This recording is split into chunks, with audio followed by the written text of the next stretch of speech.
the illuminated torch. This can be simultaneously a symbol of freedom, a symbol of knowledge and awareness, of enlightenment, and it could also be used as a flame of sacrifice, a flame of those in the know using their knowledge to subvert others and to create sacrifice or immolation in the world. I don't tend to see this symbol as such. I tend to look at this symbol as the flame of knowledge, the flame of the torch of freedom, the torch of liberty, and that's how I tend to look at it. But it goes back to the Babylonian queen, the Babylonian version of Isis in the Trinity. So you had, just as you have God the Father, God the Son, and the Blessed Mother, okay, in the Christian Trinity, the Holy Spirit taking the place of the feminine, of course, in that Trinity. But you have the Egyptian Trinity of Osiris, the Father God, Isis, the Mother, and Horus, the Divine Child. In Babylon, you had this same Trinity. You had Nimrod, the Father, Creator God. You had the Son, which was Tammuz, depicted here, and he's sitting on the lap of the sacred feminine goddess, which was known as Semiramis in this culture. So this is a depiction of her on an ancient coin, holding the cross of the cross of the sun, and a version of the chalice, which could also be seen as a torch. So you have Semiramis depicted here, the rays of the sun reflected from the moon. She is the moon goddess illuminated, the queen of heaven. She's holding the torch of awareness, of liberty, of freedom, of enlightenment. You see it on the back of old American dimes. You see it in Columbia Pictures logo. You see it on Amoco's gas company logo. So in direct relation to the Queen of Heaven is the symbol of the dove. So the dove is how the moon goddess is depicted as being a crescent, a white crescent moon. The white crescent moon, as it makes its trek across the sky, looks like a dove, a white bird. So, you know, you could imagine this piece as the wings as the crescent moon, and it's making its trek across the sky at night. So this is why the dove was associated. The bird, the dove, is associated with the lunar feminine goddess, just like the falcon was associated with the male solar god, Horus. And the word dove in the French language is columbe, C-O-L-U-M-B-E, columbe. This is why we have so many usages of the word of the word Columbia or Columbus in American symbology. The founder of the country is named after the dove. His name was actually Cristobal Colon, and he was a member of a secret society network. Here you see him giving a secret society hand gesture in this painting. But he was renamed Columbus after the goddess Columbia. See, it's the feminine goddess named after the dove, Columbe. We have the district of Columbia, the name of the capital where the male dominator phallic energy, the seat of male dominator power, is rooted in the United States. And look at where it's at. It's named after the sacred feminine, the dove, Columbia, and it is situated between two states. It is situated between Maryland and Virginia. Maryland, named after the goddess of the Christian Trinity, Mary, and the Virgin, Virginia. So right in between the two feminine states named after the goddess, you have the male phallic symbol of power also taking the name of the goddess. This is a symbolic rape, if you ask me. This is placing the phallic symbol directly in a slot between the two sacred feminine states. The male dominator energy of concentrated, centralized power of this country erected right between the two feminine states of Maryland and Virginia. Here we see the goddess depicted on Columbia pictures. You have Columbia Records, Columbia Broadcasting, Columbia University, with decidedly Masonic symbology on the shield of Columbia University, with the three crowns representing the three Blue Lodge degrees, with the square of base consciousness depicted there as well. But we have to understand, again, that the goddess represents the intuitive side of our consciousness. It represents conscience, the ability to know right from wrong. And that is a protector energy. It is also the aspect that gives birth to the male principle, the savior of the world, the enlightened neocortex. Here we see Mary, the sacred feminine, the limbic brain, the queen of heaven. She's giving birth to the immaculate heart of Jesus, the savior of the world. She is standing on top of the serpent here, the reptile. She's conquering the R complex, the limbic brain, where emotion is born, where care is born in us. Okay? When we listen to our intuition and listen to our inborn knowledge of right and wrong, we conquer the reptile aspect of ourself and we give birth to the son of the Godhead. And here you see the dove above her head, and here you see the 12 stars depicting the 12 houses of the zodiac. In this image is even more clear how she is a feminine protector. The Queen of Heaven, illuminated by the rays of the sun, is wearing the dark cloak of the heavens, the dark cloak with the stars embedded in it, because she is the Queen of Heaven. You have the crescent moon, because she's the moon goddess. She's being crowned by the angels as the Queen of Heaven, and she is acting as the protector of innocence, the inner child, conscience, care. And again, she's giving birth to the male savior figure, the neocortex, the divine child, the son, Jesus, and she is holding the serpent at bay. In that case, the sea serpent or the reptile. The limbic brain holds the reptile complex at bay when we make a deep connection with it and we get into our intuitive side and we care. That's where conscience is born from. And that's why this goddess is seen as a protector. She's seen as the watcher of the torch of freedom and liberty, because we have to get in touch with that sacred feminine side of ourselves in order to truly bear conscience and freedom into the world. Here we see in the modern Christian Trinity, the goddess has been removed and replaced with the dove. You have the Father, the Son, and the Holy Spirit represented as the dove, but there is no divine mother. The feminine has been removed and it's been replaced just by the symbol that the sacred feminine goddess was given in the ancient world, the dove, Kalun.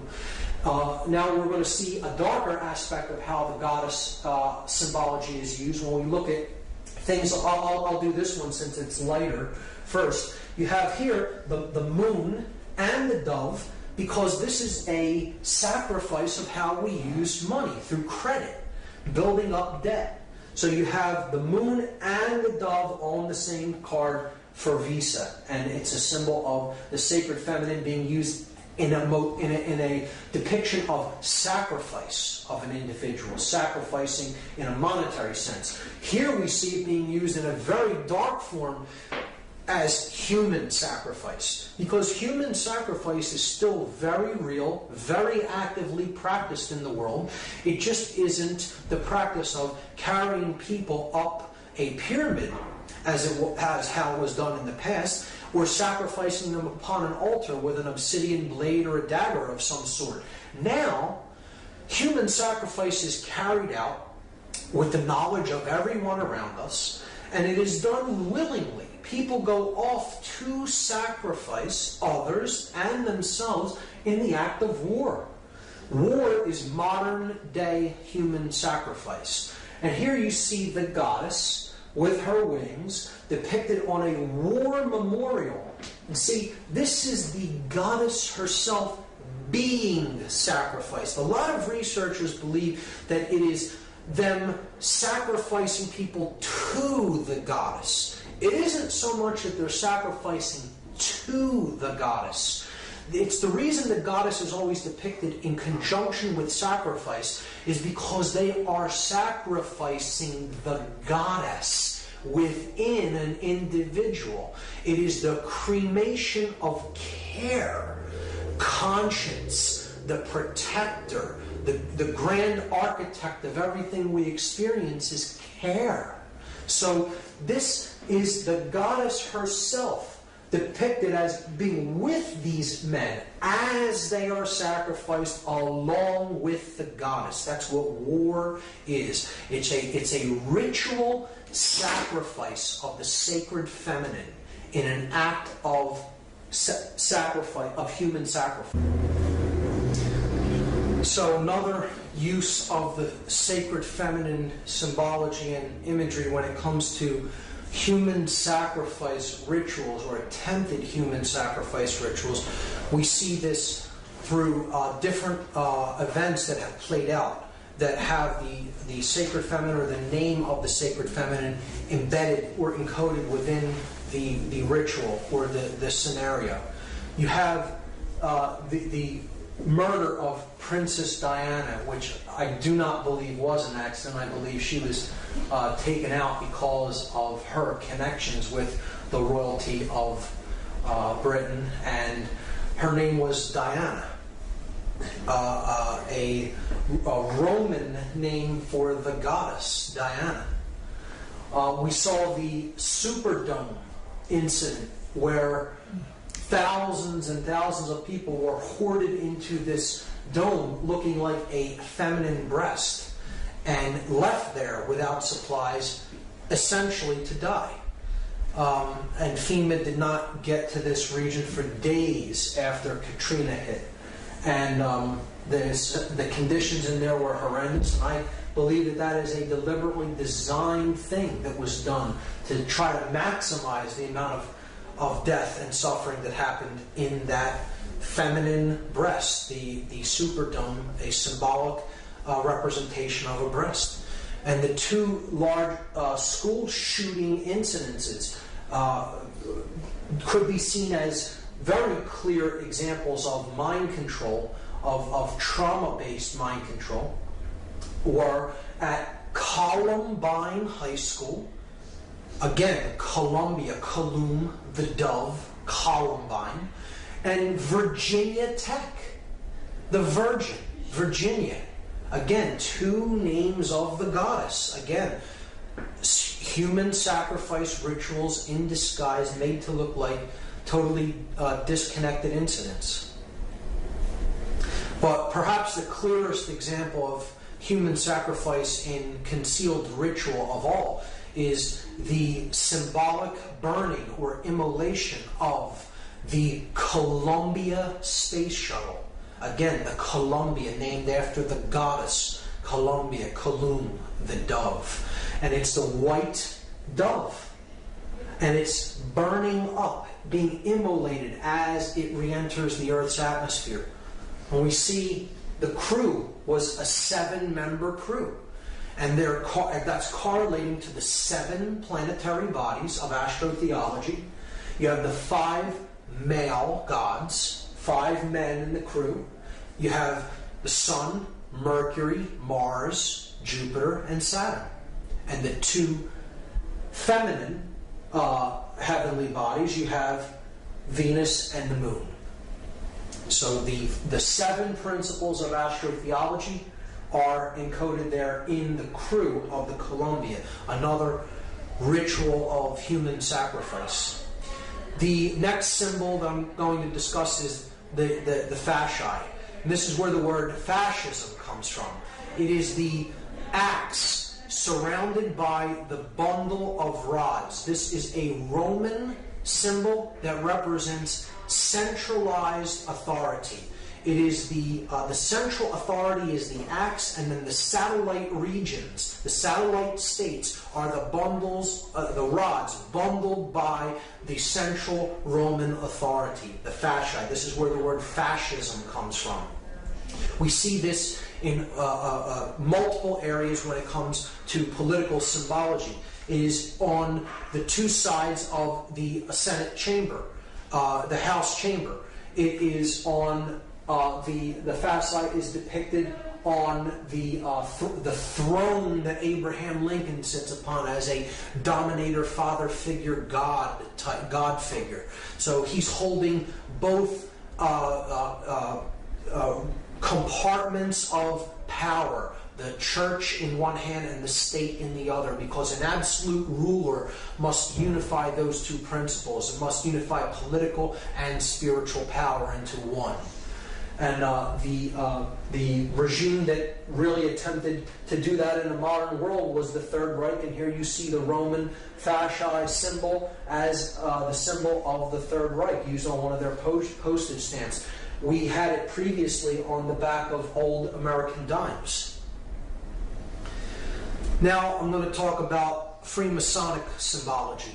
And I want people to understand that Freemasonry in and of itself is not an evil ideology. Again, it is an occult system of knowledge that can be used for good, or it can be used for ill or manipulation, depending on who is wielding that knowledge.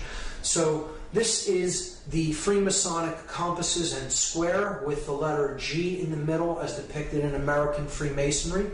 The compasses represent higher consciousness, and they represent morality, proper moral action.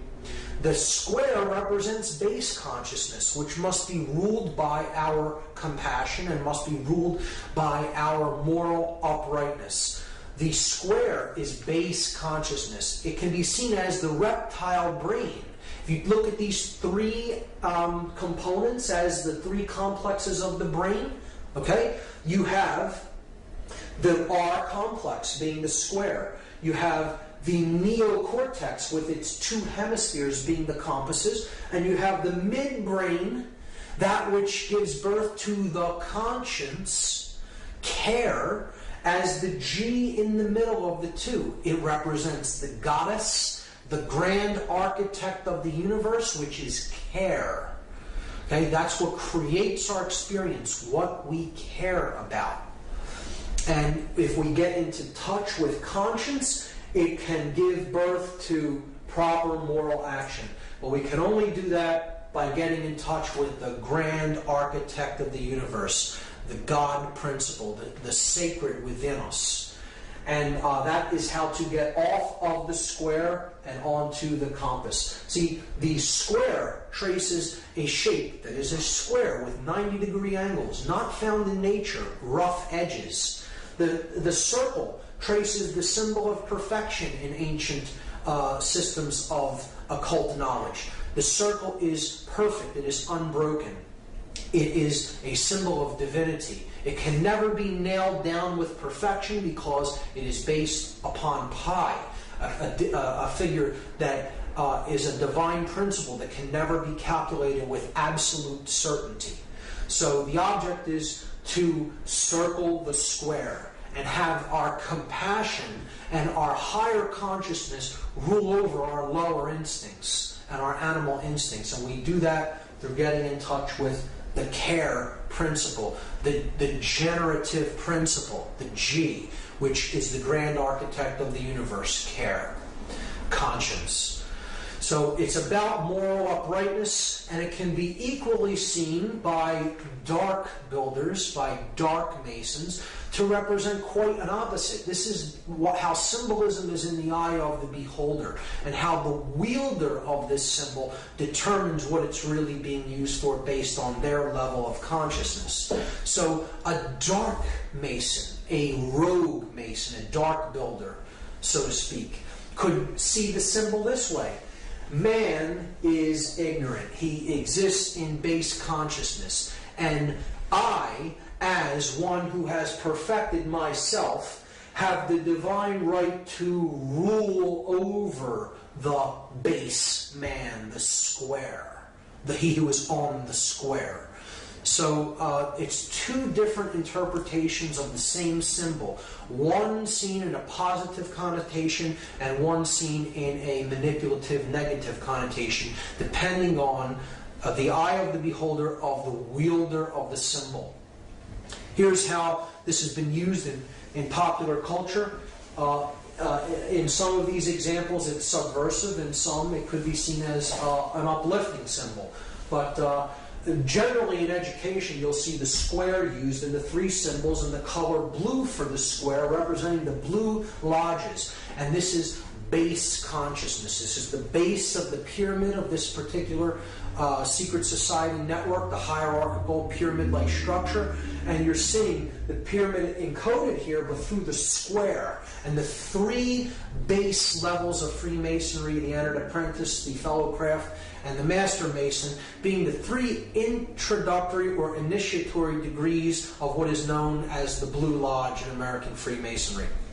And this is as far as many go, and it is often the degrees that are said to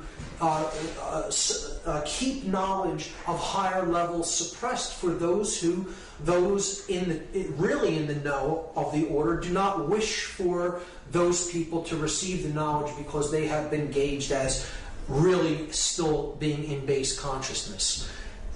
And you're seeing that depicted in educational logos there. This Columbia University and that the University of Pennsylvania's shield. Here we see the compasses tracing the semicircle on the patch for the Columbia Space Shuttle mission. And one of my favorites encoding the compass and square of Freemasonry is the game of baseball, a game I've personally resonated with. But we see the compasses encoded by the foul lines here, okay, that make up first and third base. The bases form the square for the individuals in base consciousness, on the square, the base men. Okay, they're the base men. And the middle, here, the mound of creation, the primordial mound, is the limbic brain, the generative principle, the feminine aspect that throws the feminine seed into play. The intuitive principle of the limbic brain, giving information to us, and it is up to us here at the place where the feminine instinct is being given to make contact with it with the male principle. Or in other words, to put it into action with the phallic symbol. You're uniting the male, the bat, and the female, the ball, and putting the feminine aspect of truth into play in the field of consciousness to get it past the base men and to make the journey from base consciousness to higher consciousness to get home. The game of baseball is completely Masonically designed. I don't see that as a negative influence. I'm just pointing out an example of how that symbology is used in the game of baseball. I personally look at that as a positive understanding. The picture being the feminine aspect, care, the grand architect of the game. So in these examples, I do see it as subversive. In this one, of course, the compass is used here on this logo from NASA, but we know what happened with that mission. So could be a illusion that dark Masonic elements may have been in control of that particular sacrifice. Who knows? The game of baseball, clearly Masonically designed. I look at that as a positive connotation of the symbolism. In a very negative connotation of the symbolism, we see how the Freemasonic network is used all throughout the United States in control agencies, in agencies of male dominator control, in this example being police. And these examples are certainly Blue Lodge degrees, Blue Lodge orders, lower orders of Masonry, and I would look at the individuals belonging to these groups and other fraternal orders of police as being on the square. And if anybody thinks that when someone tells you in Freemasonic parlance that you're on the square, that they're paying you a compliment, you have no idea what the term means, because you've just been insulted by being told that you're on the square. It's not a symbol of being fairness and uprightness. The square in Freemasonry is most certainly a symbol of base consciousness, of not understanding the true self. And when someone is told that they're on the square in Freemasonry, it is essentially an insult. And we see that this network of secret societies is actually at work in these controlling orders of police. And I look at that as a very subversive symbol, because these fraternal orders have more allegiance to the secret oaths than they've sworn than to actually do the job to uphold the Constitution and to protect the public. And it can be really used as a means of one hand washes the other. I'll do a favor for you if you look the other way in this instance, or do what I tell you to do here. And it's really a way that freedom can be subverted through this hierarchical order, particularly when it is used in conjunction with controlling bodies like the police. So this is an extremely important symbol that's going to carry over into what we talk about next. This is the first degree Masonic tracing board, and I'm going to cover this from two angles, a positive connotation and a negative connotation. So here we see, first, there are directions. This is a map. You see north, south, east, and west. So we are standing at the west, looking east. The west is down here, the east is up here. We see that there is a checkered floor of black and white squares representing base consciousness. This is the checkered life of a man who is not born in consciousness. He does not know light from dark. He is a wanderer, a pawn in the game, so to speak. One who can be positioned.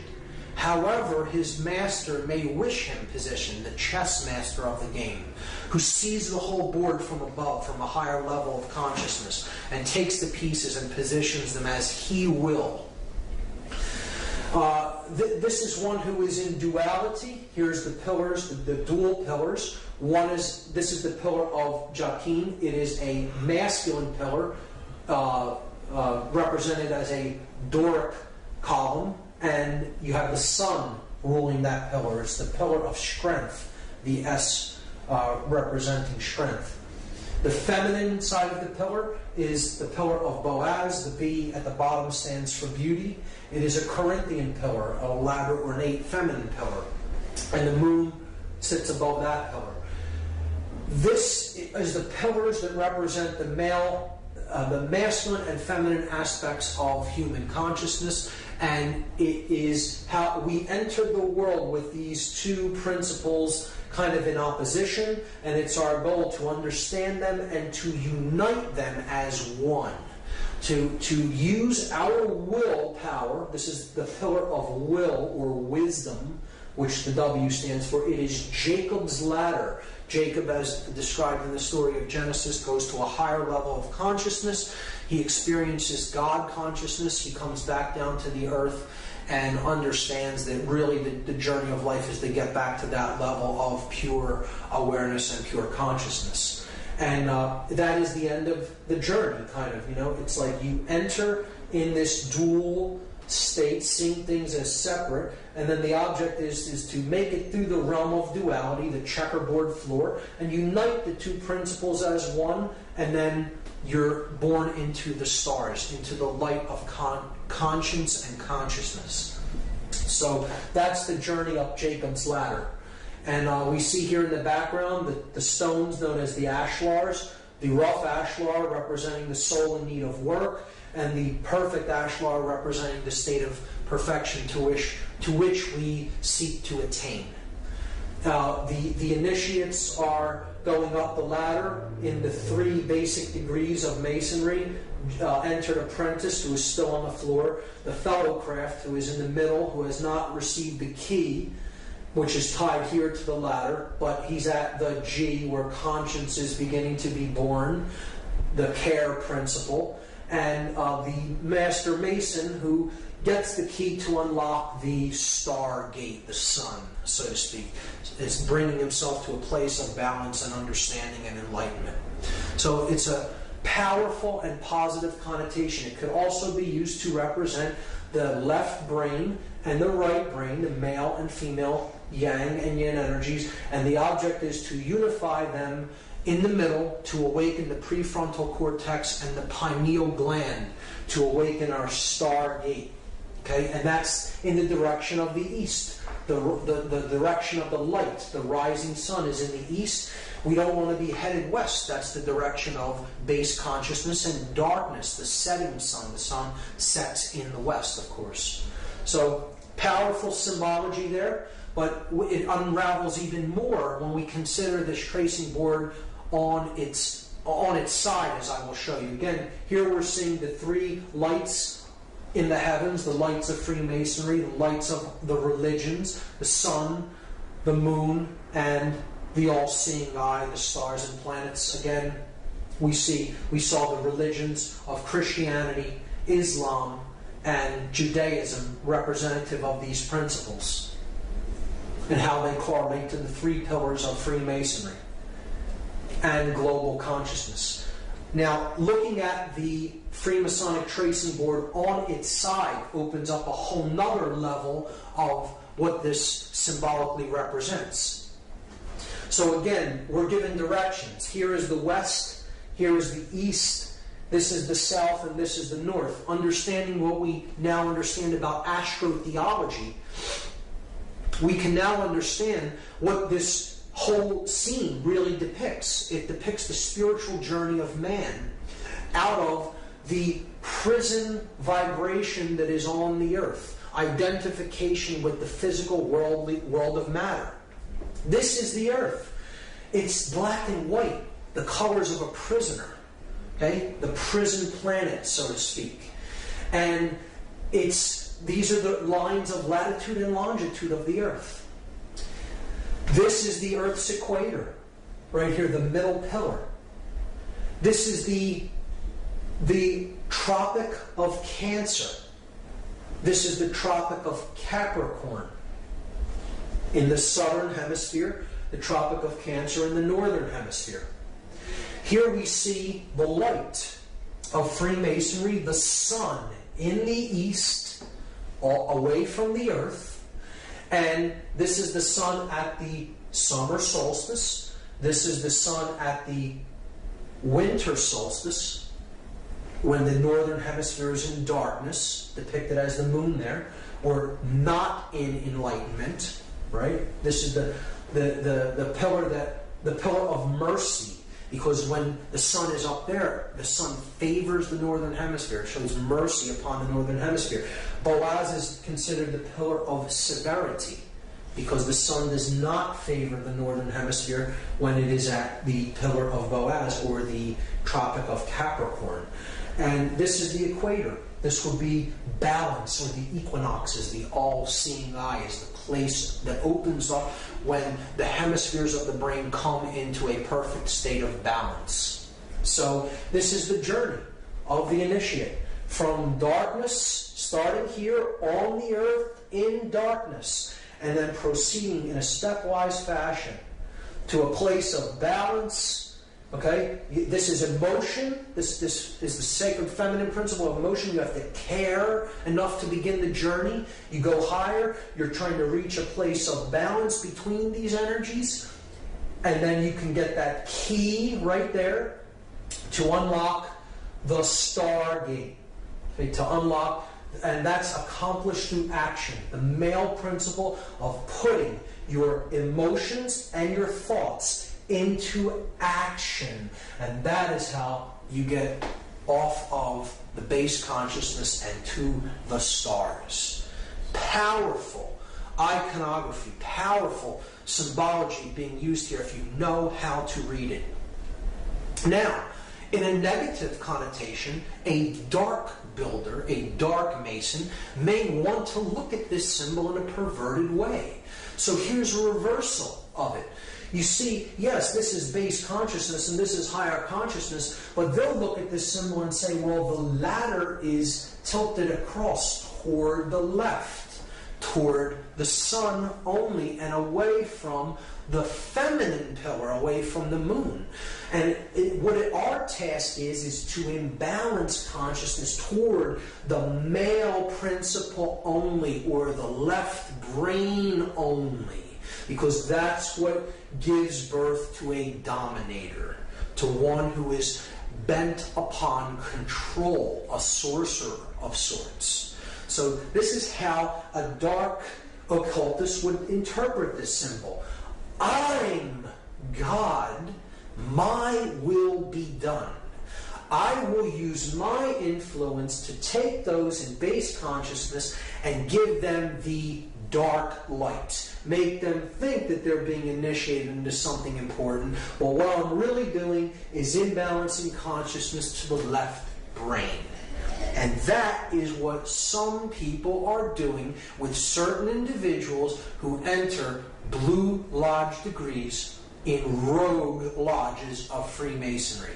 And they're using that knowledge to create more mind-controlled dominators that will listen to them, follow their orders, and they're not really receiving the true light. They're receiving the dark light of male left brain imbalance. That is one way that dark manipulators will see a very powerful, positive, connotative symbol and pervert it and turn it into something completely negative.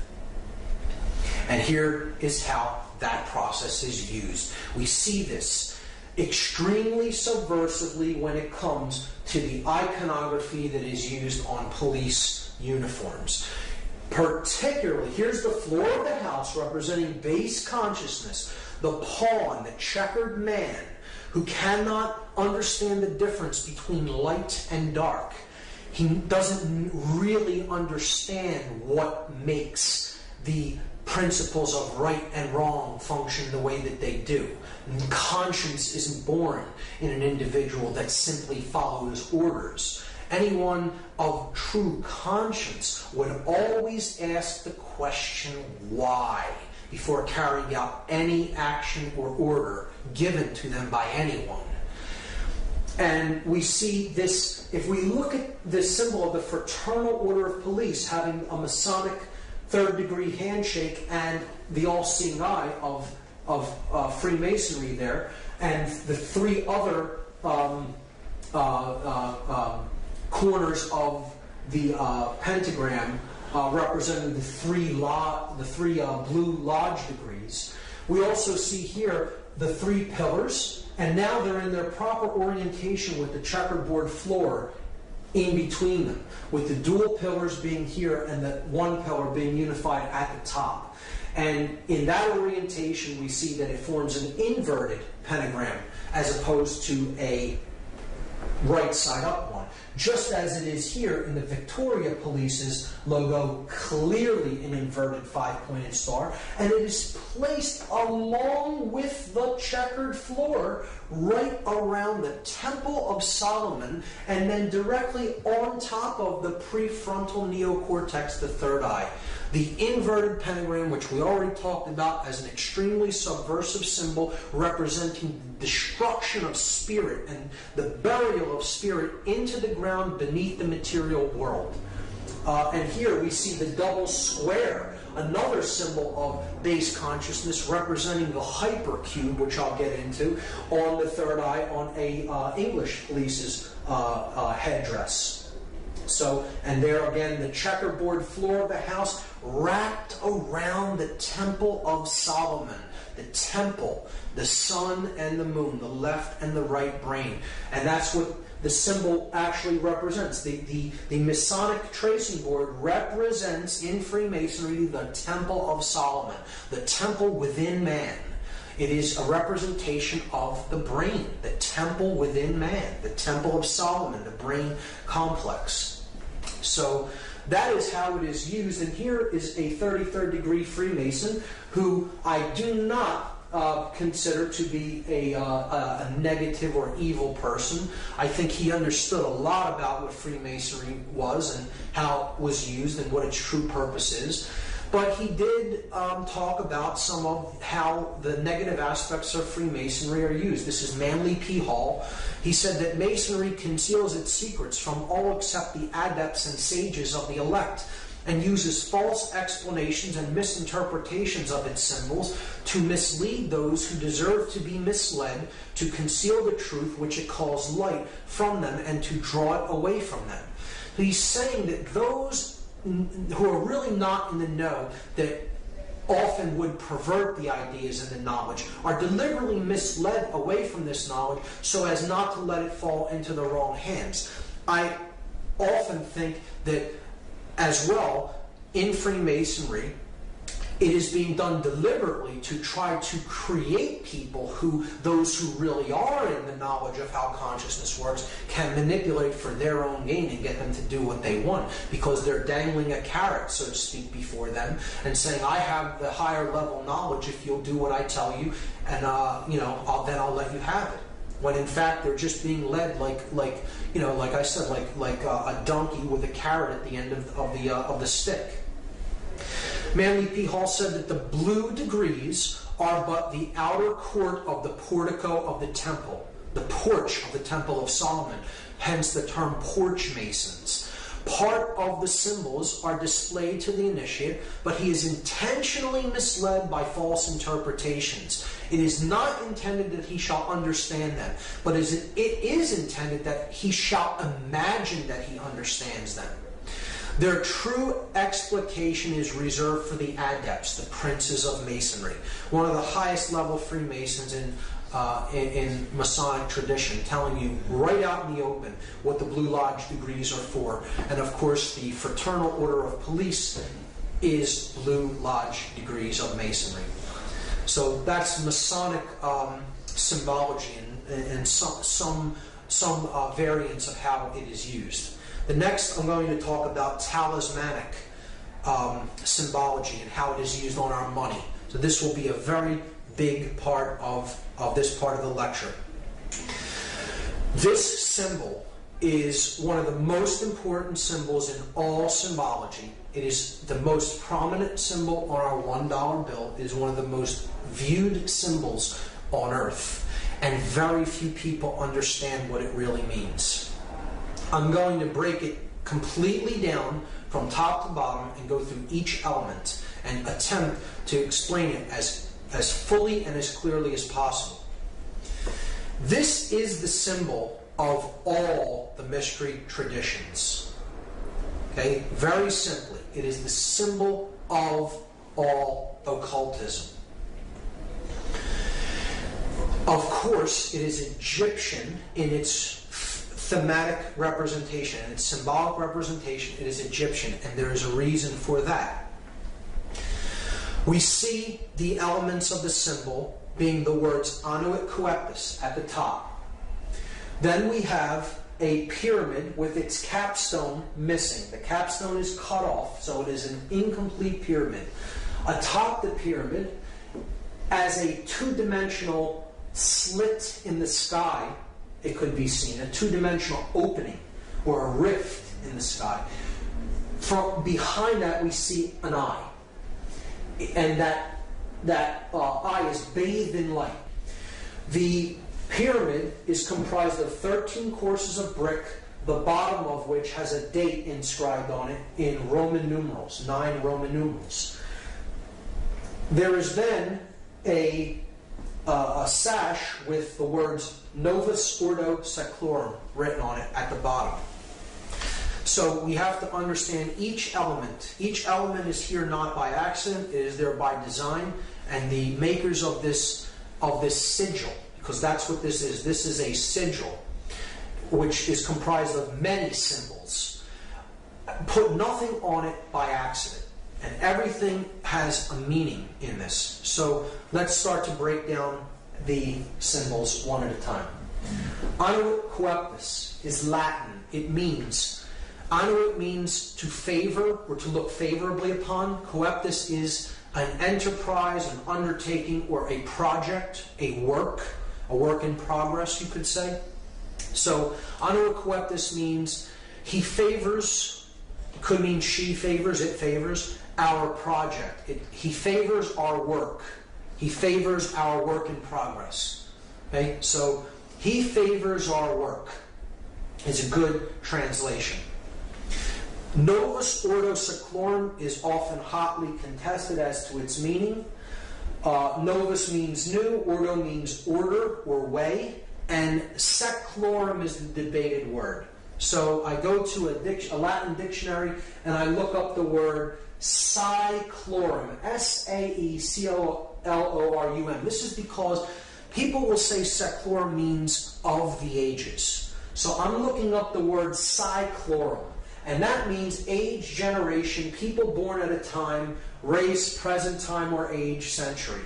So if this phrase said the new order of the ages, we should see an A in between that S and E there.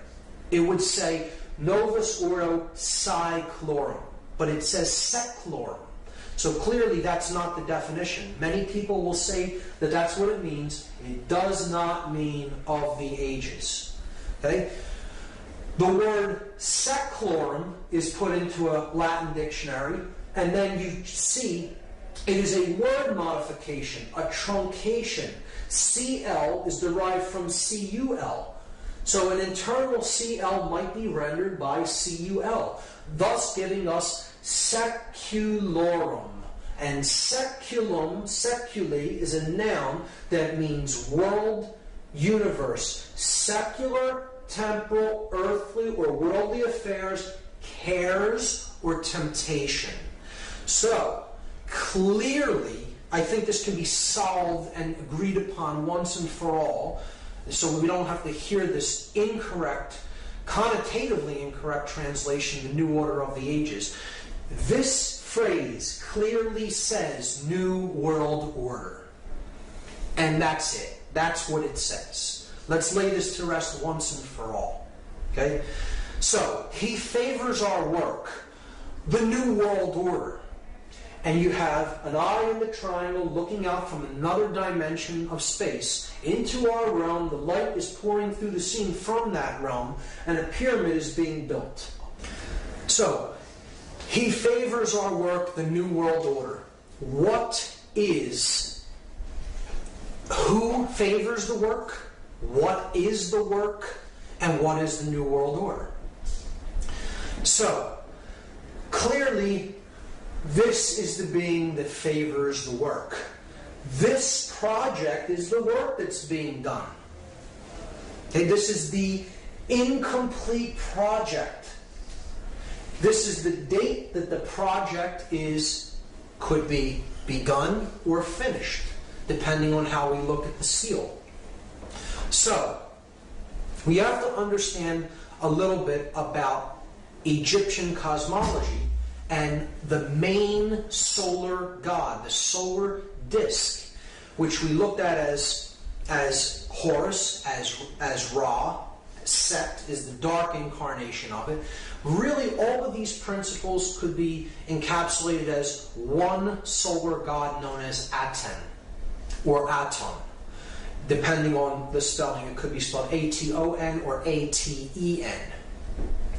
So, Akhenaten of 18th dynasty Egypt was actually named after this. He's a pharaoh of 18th dynasty. He brought in the concept into Egyptian cosmology of a one God that is the overarching ruling aspect of everything, known as the Aten. And he named himself after this god. Akhenaten means the spirit of the Aten, the solar god.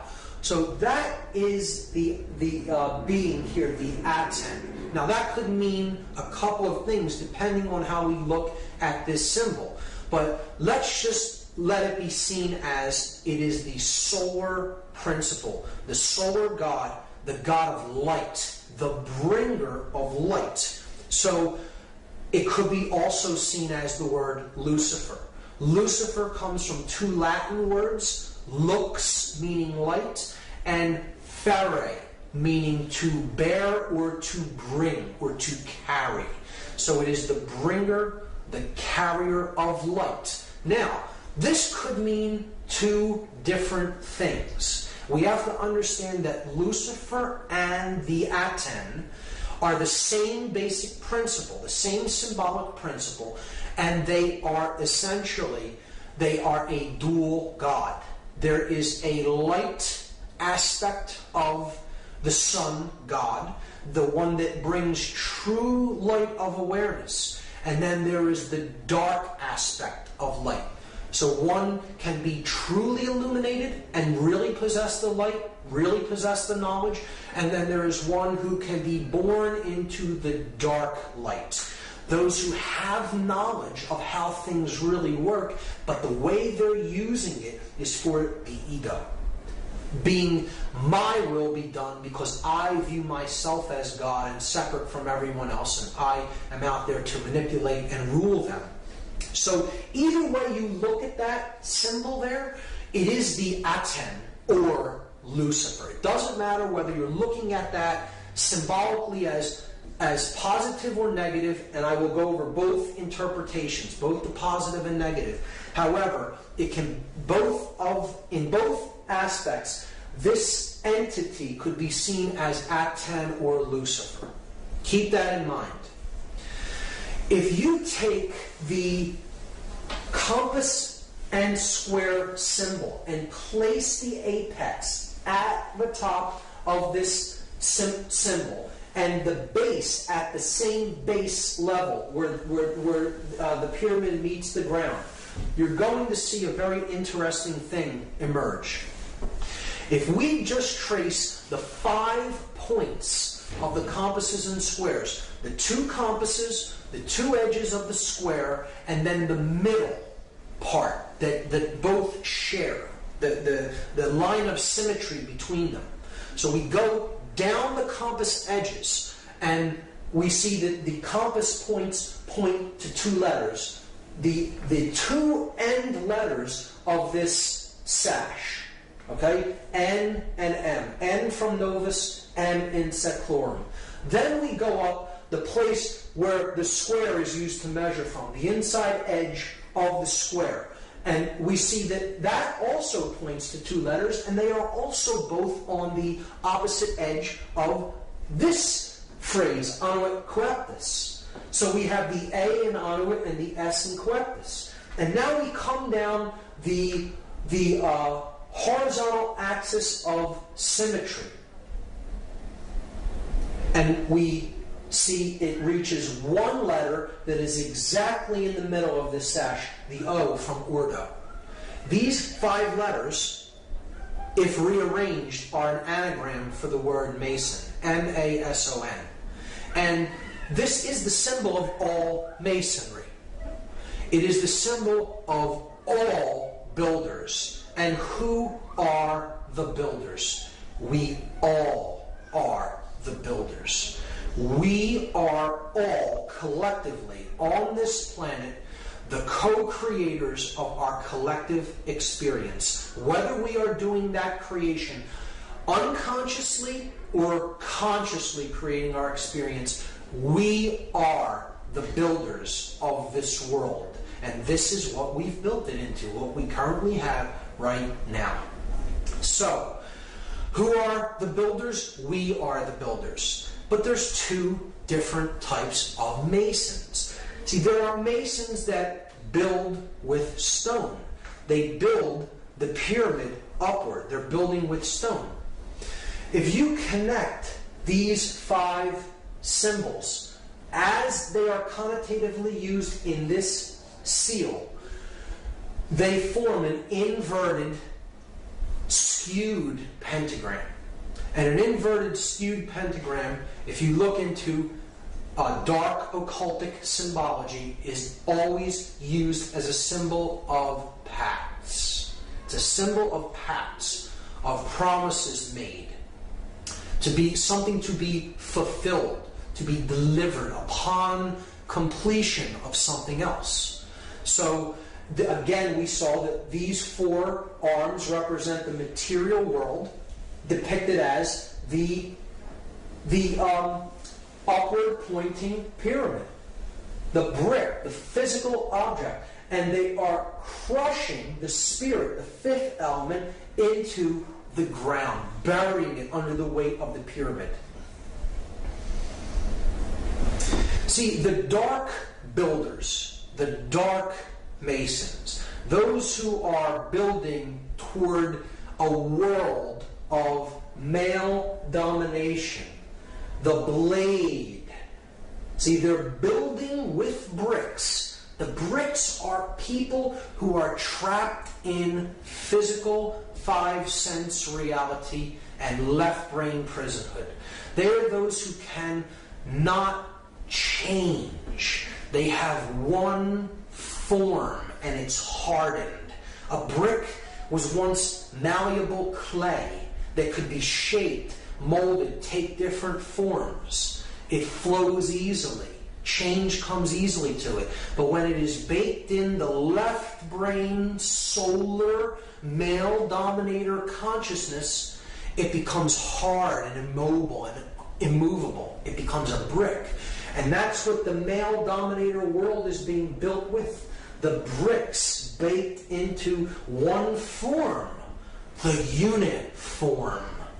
Those in uniform cannot see what is, not see.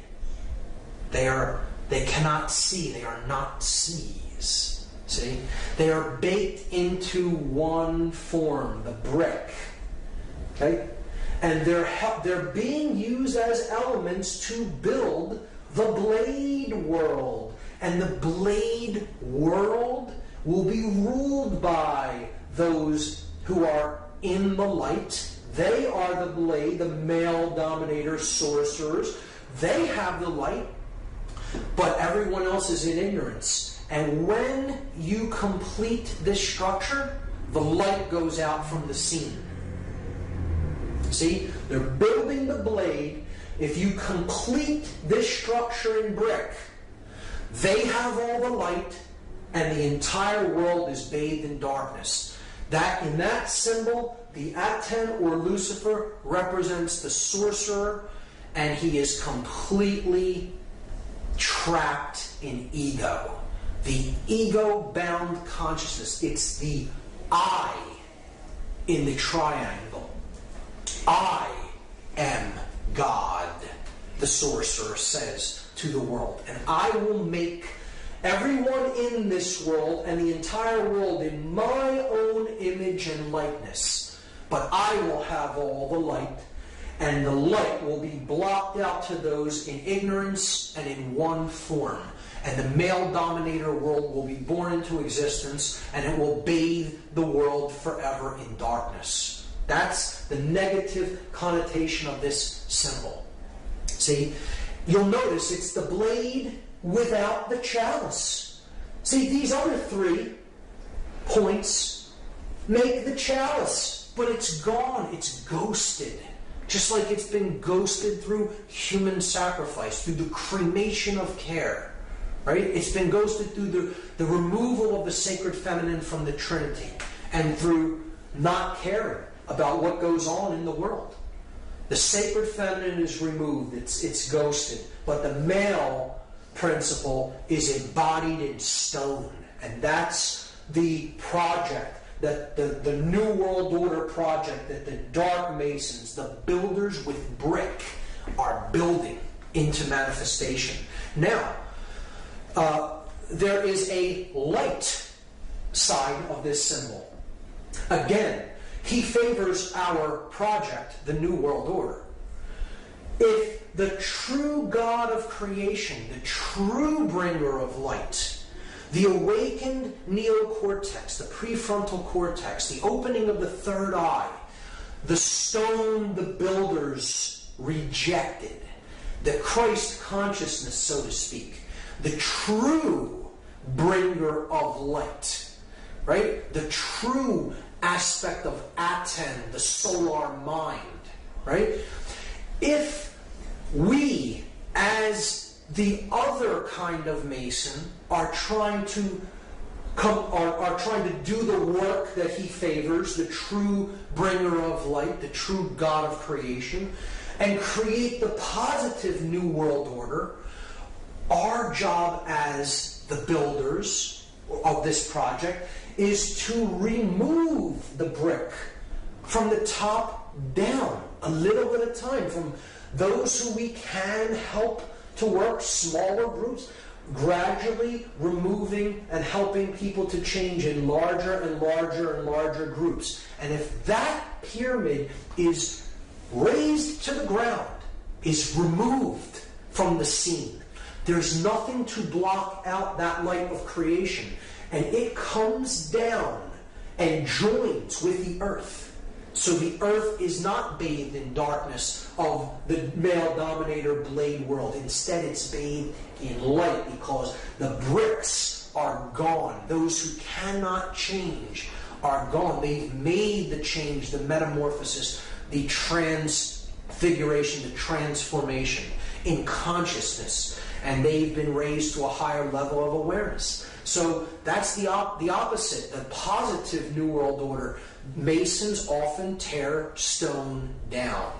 And the light Mason, the light builder, the light worker, wants to tear the stone down so the light comes down and join up with the earth to create the positive New World Order. And in that aspect, this is a powerful, magnificent symbol of the true mystery traditions. The object is to remove that pyramid of male domination and bring the light down to the earth. So we see that this is the symbol of Solomon encoded into it. The male aspect, here's the the yang, light aspect of consciousness, combined with the feminine yin, dark aspect of consciousness to create the seal of Solomon. As above, so below. The Hermetic principle encoded into the seal of Solomon. So depicted there. But it is the body unified with the spirit within the temple of man, the mind, the sun and the moon, the left and the right brain, to create the stone, the philosopher's stone, the opening of the third eye, the pineal gland, known as the stone the builders rejected. Because the dark builders reject that light of awareness and consciousness, and they are trying to block it out by completing that pyramid in stone.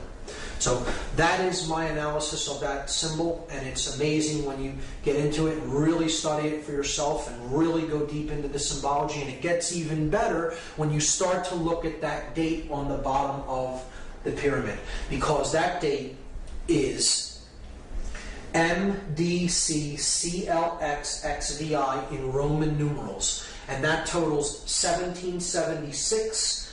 And here's how it breaks down. This is a chart of the letters and their corresponding numerical values. So if you just do the math, M is 1000, D is 500, C is 100, you have it twice there, so you're up to 1700. L is 50, that's 1750. X is 10, which you have twice, so that's 1770. V is 5, that's 1775. And I is 1, 1776. So what we're going to do now is something called gematria. It is Kabbalistic numerology. It's an occultic form of numerology, and it's very simple. It is simple addition or counting of these numbers. And we can combine them in different ways depending on which numerals we add together. And we understand that all of the added values are identical, and they mean the same thing in occultic numerology.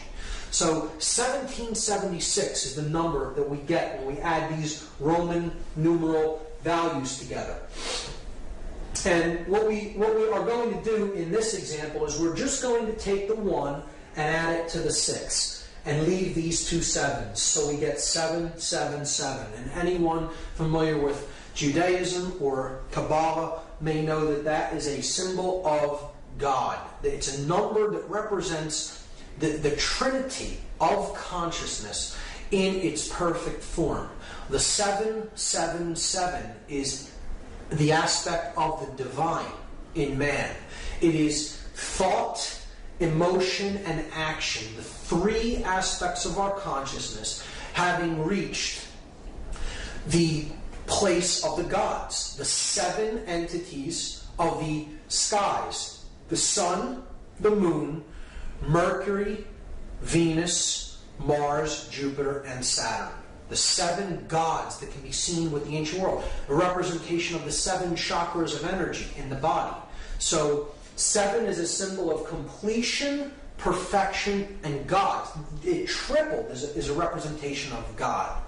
So if we add the 3 sevens together, it totals 21. And 2 plus 1, this is the parents and the child, the father and mother, the creator God and the sacred feminine, and the divine child. And then that totals 3. 2 plus 1 is 3. So all of these values can be seen as identical, or they mean the same thing. They are numbers that represent God, or completion, perfection. The divine has been awakened and realized. So they can be used interchangeably in systems of occultism. And again, 3 being a number of unity, of unification of thought, emotion, and action, the triune being, the 3-in-1 God, right? The Trinity. So, what I'm going to do in this study of gematria is I'm going to take these letters, because gematria is a combination of geometry and mathematics. Geometry, earth, the measure of things, the measure of the earth, the mother, right? And matria, mathematics, the mother science, after Ma'at from Egypt, the mother goddess. So gematria is a combination of geometry and mathematics. So we have all the elements in place. We have the math aspect is covered by the Roman numerals that represent value or mathematics, and we have the shape that's given by the triangle shape or the pyramid shape. So we're just going to combine the two by taking, we have 9 letters, and we're given a shape that has three vertices. So we're just going to duplicate the shape 3 times, and we're going to place the letters at the vertices of the shape. So we'll start with M and put it at the top of the first triangle, and then D, C at the base, and then repeat it 3 times. M, D, C, C, L, X, X, V, I. And now we're going to substitute the numerical values for the Roman numerals. So we get this. We get 1,000, 500, 100. 100, 50, 10. 10, 5, 1. So you see a pattern emerge there. At the top of the pyramid, in every example, we see a clear pattern. 1,110. Now, in mathematics, those are known as powers of 10, or powers of 10, at 10, powers of at 10, at the top of the pyramid. Because at 10, no matter how you look at it, is at the top of the pyramid. This is a play on words that works out in the English language, and it is not an accident. These are perfect numbers of base 10 numerology, base 10 mathematics. And the powers of a 10, the powers of at 10, are indeed at the top of the pyramid. At the bottom of the pyramid, we have 500, 100, 50, 10, 5, and 1. If we add those for each base, we have 600 at the base here and 1,000 at the top. 60 at the base here, 100 at the top. 6 at the base here, and 10 at the top. We can then simply remove all the zeros because zeros don't add to anything in gematria. So they can be removed. So we see that it simply boils down to this. 1's at the top, 6's at the bottom.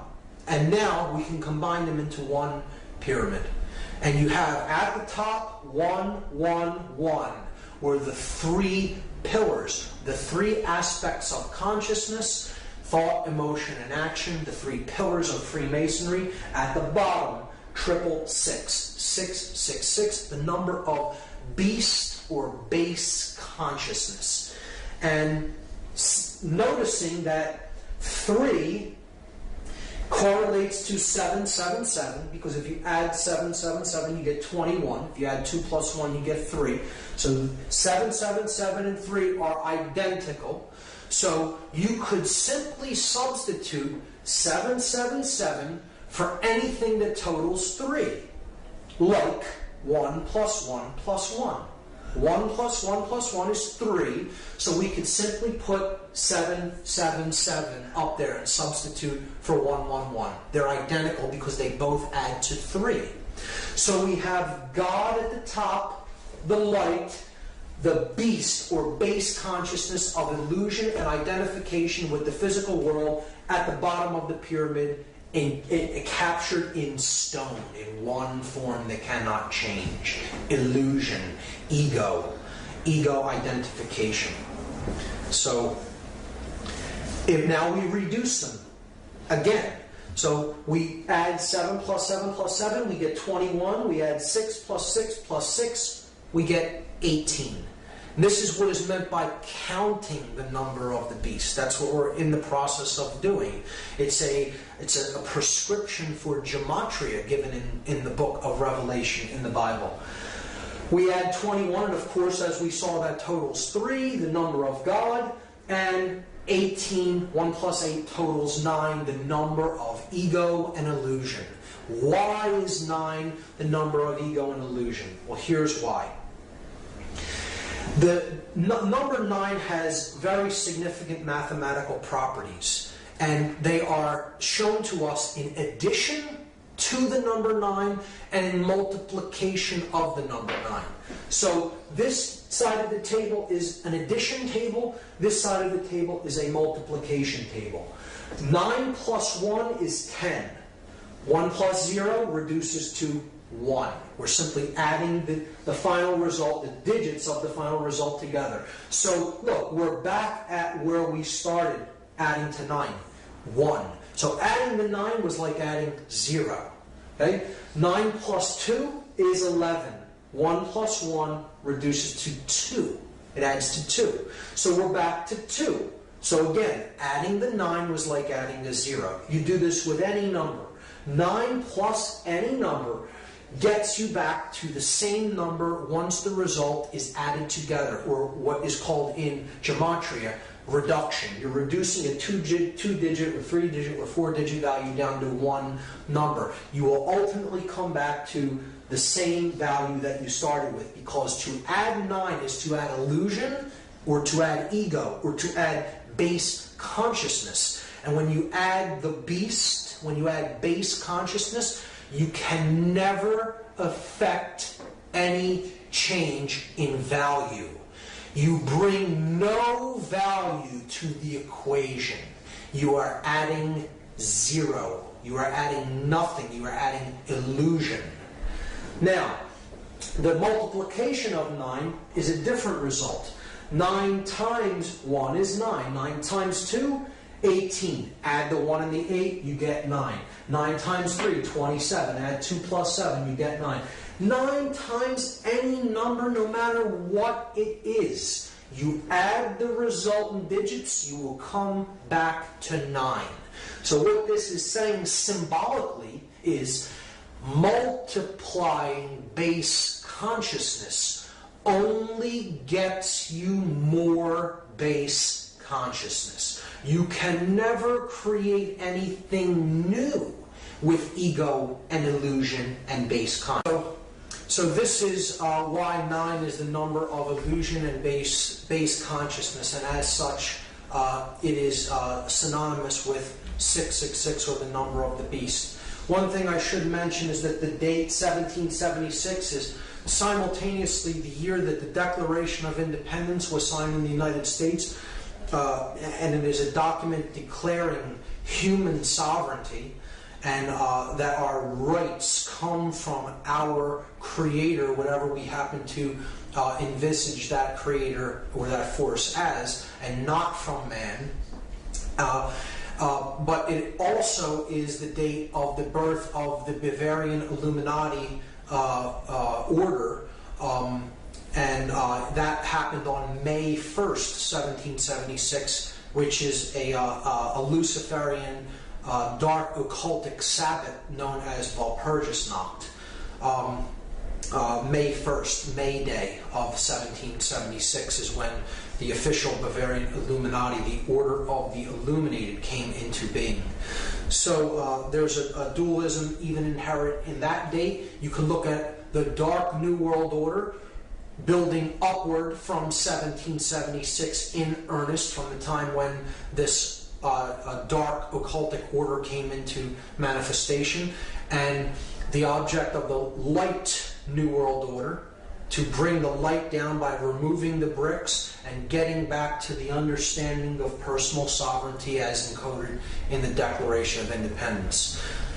When we look at it, we see that these two numbers, 777 representing God or completion or perfection, and 666 representing illusion or base consciousness, they total 9 and 3, and that brings us to the occultic number 93. To go from the illusion to the real, to go from the illusion to the true source of power, to go from base consciousness to divine consciousness or compassion. And that is the process of going from the 9 to the 3, because the 9 drops away, it's illusion. 9 plus 3 is 12. 1 plus 2 goes back to 3. So the 9 falls away, being illusion. To go from the 9 to the 3, and this is a number that represents willpower. We make this journey by an act of personal will, and it is an act of love. Love and will, we will see later, are identical forces. Keep the number 93 in mind. The next way that symbolism is used subversively is in architecture. So this is the pyramid outside of the Louvre, the art museum in Paris, and it is a symbol of a pyramid, upward pointing, male pyramid, and it is comprised of exactly 666 panes of glass. So again, the base consciousness is encoded into the shape, and you see that the pyramid forms slightly off of a right angle, almost an exact right angle at the top, at its apex. Here we see the Arc de Triomphe in Paris, and we see from overhead, this arc is a solar symbol. You could see this as a point of male energy, these 12 streets being the 12 houses of the zodiac, all converging on the Arc de Triomphe with the rays of the sun around it. Could look at this as the unification of the two pillars, the arch, the point in the middle where the two become one, and they join together the male and the female principles. We see the masculine principle encoded in the Eiffel Tower. It is in 3 levels. Just like the 3 degrees of masonry.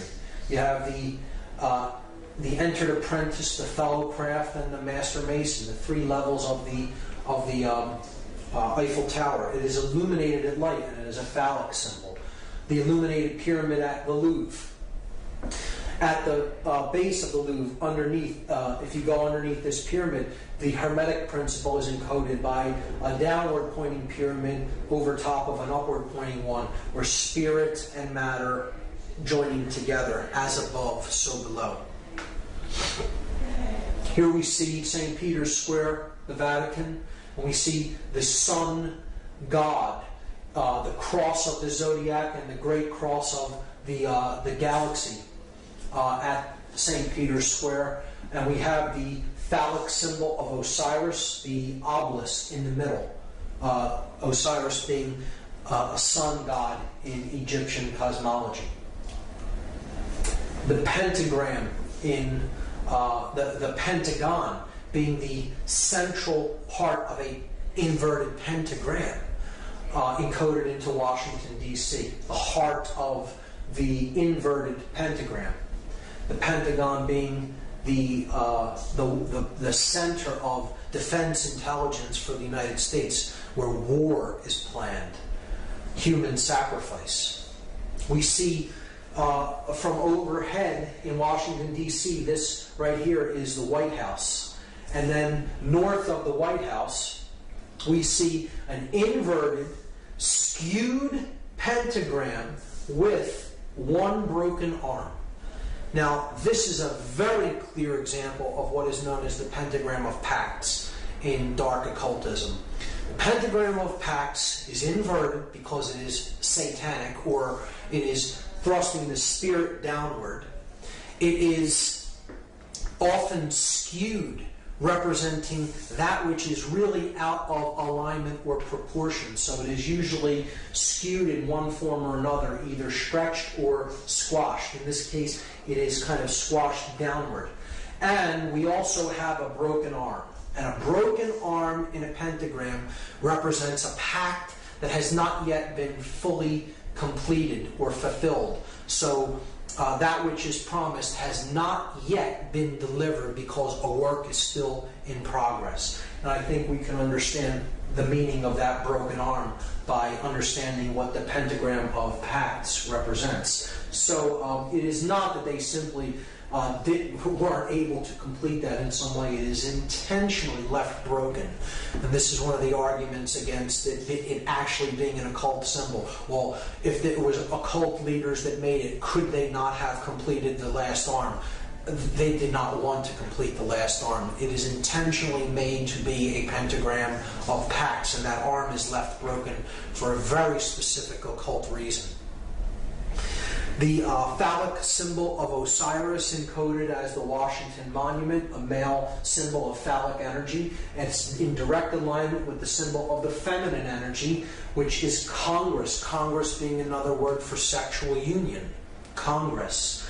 And the Congress building is the feminine principle. It's the dome of the feminine breast with the goddess statue of Columbia, or freedom, atop the dome, representing the feminine energy, and it is reflected in the water. The water being the principle of the moon goddess, the goddess of the water.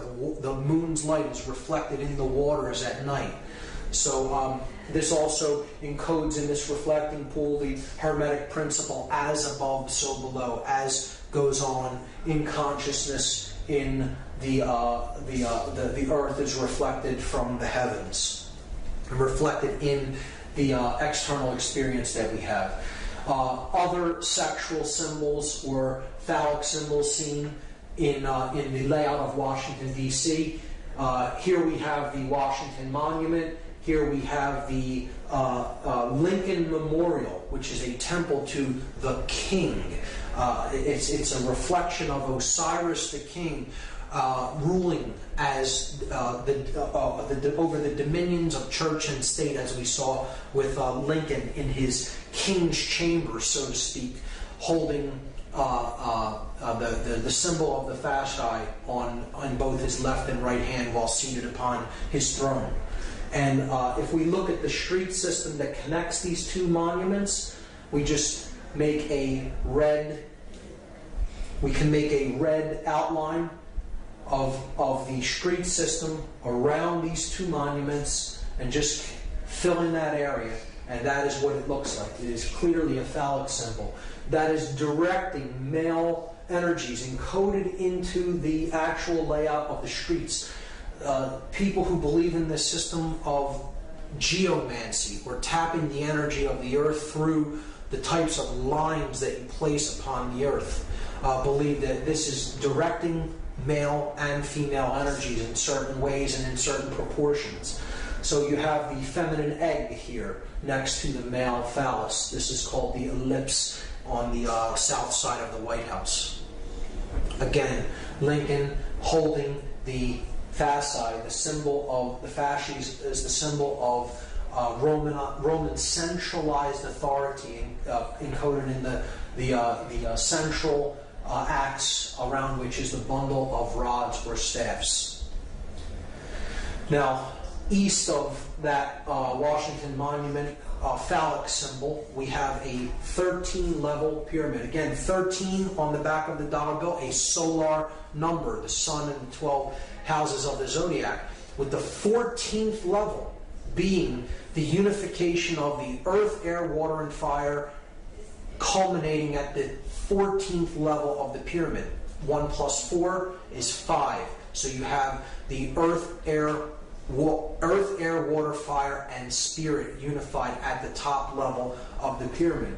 So here we have a 13-level pyramid with the capstone missing, and around the streets, this is the Congress building, the Capitol building, around the streets, the path that creates the streets, going all the way around the Capitol building, forms an image of an owl that sits atop this 13-level pyramid with the capstone cut off in the street system of Washington, D.C. If we trace the pyramid and then we trace two streets that shoot off from near the top of the pyramid, we see that there is a Freemasonic compass and square encoded into the layout of the streets as well. I'll take that off and do it one more time for you to see where those streets are. Here's a close-up of it. There's the owl. I'm removing it and then putting it back so you can clearly see the layout. This image was taken from Google Earth. And the owl, again, is that Babylonian deity that the Ammonites worshipped. They often worshipped it as Molech, and here it surrounds the sacred feminine. Again, it's the same principle as codified in the cremation of care ritual. The sacred feminine of conscience, of care, is being sacrificed to the Babylonian owl/bull god, Molech. It's in the belly of the beast. And overhead, above this complex here, where the owl is and the Capitol layout, we see the seal of Solomon encoded into the street plan, representing the feminine aspect that ends at the Capitol building, the feminine, okay, and then the male aspect ends at this place right here, which is known as Lincoln Park. And Lincoln Park is a resonator for Lincoln, who sits in the King's Chamber, the male principle. So you have the Queen or the Goddess's building, and then you have Lincoln Park here, which is a representation of the male energy, and it's a symbolic correlation to Lincoln's name, who sits in the King's Chamber at the Lincoln Memorial. This is the entire occult layout of Washington, D.C., and there's even more in this layout, which I don't have time to go into, but studying the occultic orientations of the layouts of the street systems of many cities is very interesting, and there's all kinds of symbology encoded into it. It can be a presentation in and of itself. The last symbol that I'm going to talk about in this symbology section is the hypercube. And this is one of the deepest symbols of all occultism, which very few people really delve into and get into the meaning of. The hypercube represents 4-dimensional space and time. The next level the next higher dimension from the 3-dimensional world that we inhabit. So you have a point that represents no dimension. You have a line that represents a one dimension, that you can go forward or backward. You have a plane, you extrude the line and you get a plane. Now you have a two-dimensional object. Then you extrude the plane into a third dimension and you get a cube. So that's what our three-dimensional world is like. 3D, you have a single cube. You have length, width, and depth. But then if you extrude a cube, you take the cube and you pull it and you extrude it that way. You get what's called a hypercube. So this is a four-dimensional object. It is derived by unfolding a cube into all of the dimensions of each one of the planes of the cube. And you get this object. When you look at the hypercube ideology, it is representative of the mind existing inside the construct of matter. So you have matter being the outer part of the cube, and then mind is the inner part of the cube. Okay, so this correlates to this level of body, mind, spirit levels of consciousness that we saw in part 1.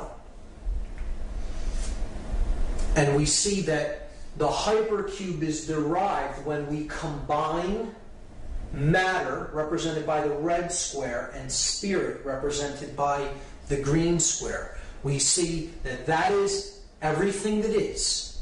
That is the universe, or the world of matter, the world of spirit, coming into manifestation as matter to experience itself subjectively. And that is the large cube that is derived from that union. See, that's the large cube. The unification of body or matter and spirit is the large cube. And then the inner cube is the mind. That is where body and spirit combine. They merge in the realm of mind. So that's the inner part of the cube. So if we put the outer cube over top of the inner cube, we see that the hypercube is actually a cube within a cube. And again, this part of the cube in the center is the experience of mind. This part of the cube in the outside is the physical world of manifestation that the spirit comes down and inhabits to create that which can have experiences. This is the two-dimensional projection of this four-dimensional object, a cube rotated around in every plane that it can be rotated in. It's a complex, heady idea. If you look on the internet for some graphic depictions or animations of a hypercube, you can get a clearer idea of what it is in your mind. But the idea is that to look at the cube in a dark way, the hypercube in a dark way, means that you are seeing the physical world as a prison. And that's the large box. The big box on the outside is the physical world that imprisons spirit. See, this is a negative worldview that says all the physical world is really a prison. And it's a horrible thing, a horrible place. It's not a construct for experience of spirit to descend into physical form so that it may come to know itself more fully. It's a horrible thing that is, a prison. And that's the way that a dark occultist looks at the dark hypercube and the hypercube symbology. The inside of the cube is the mind that is held captive within the body. So you have the prison of mind being held in the larger prison of the physical world of matter. And this is its two-dimensional projection, which looks like an octagon. So this is a symbol of mind control. The octagon is a symbol of base consciousness. It is the symbol of the controlled mind, the small cube, being held in the large cube, the prison of matter. So it's a dark worldview concept that represents the double prison, the prison of mind held in the cage of matter. And what do we see the hypercube or the octagon used to represent? We see it as a male dominator sport that involves the potential of destroying the brain. Extremely violent male dominator sports, cage fighting, where the brain isn't respected. Go into a cage and smash your opponent into unconsciousness and do all kinds of damage to the brain. The octagonal hat, the 8-cornered hat that law enforcement officers wear. It's another total assault on the consciousness of people who take the jobs as enforcers or controllers. They're being told symbolically, your consciousness is of the hypercube. It's of the octagon.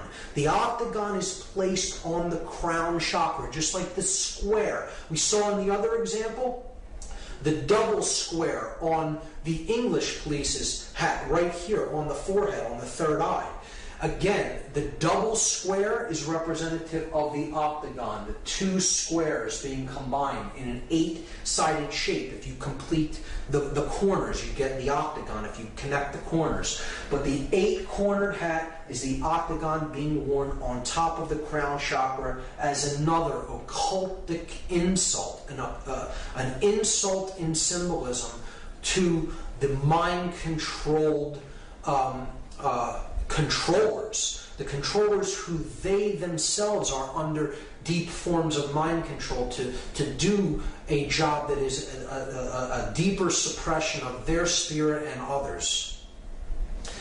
Because the hypercube is seen in one more place, and it is ubiquitous. It is everywhere.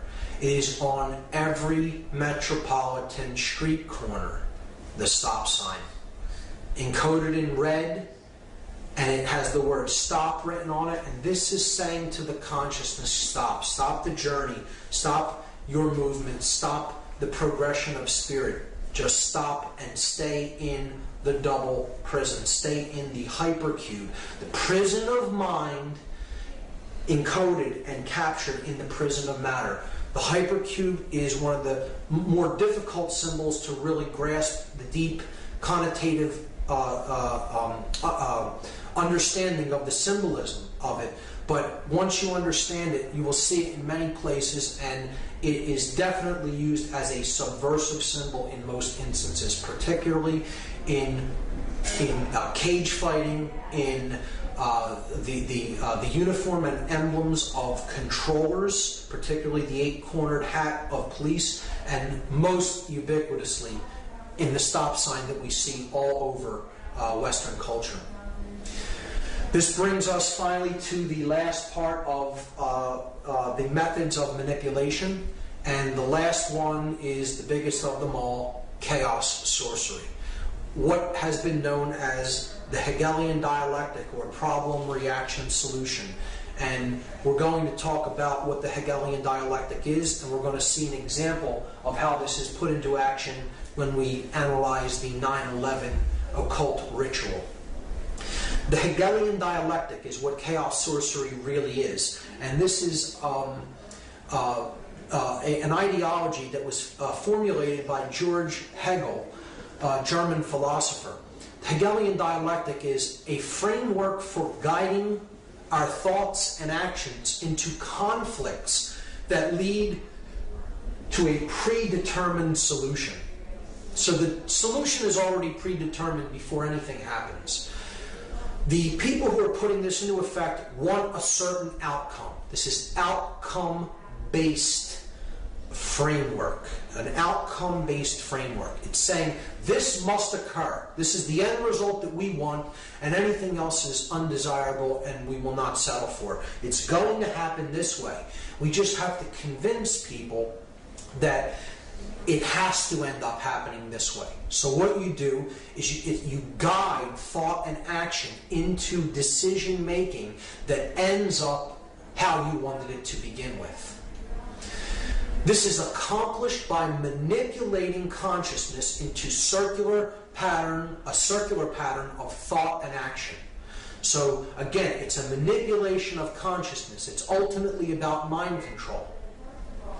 The synthetic solution to these conflicts cannot be introduced unless those being manipulated take a side that will advance the predetermined agenda. The agenda is already predetermined. We just need to create a synthetic conflict to make this come into manifestation the way we have it originally planned and designed. So, this is Hegel's dialectic. And it is not so much that Hegel is an evil person in his own right.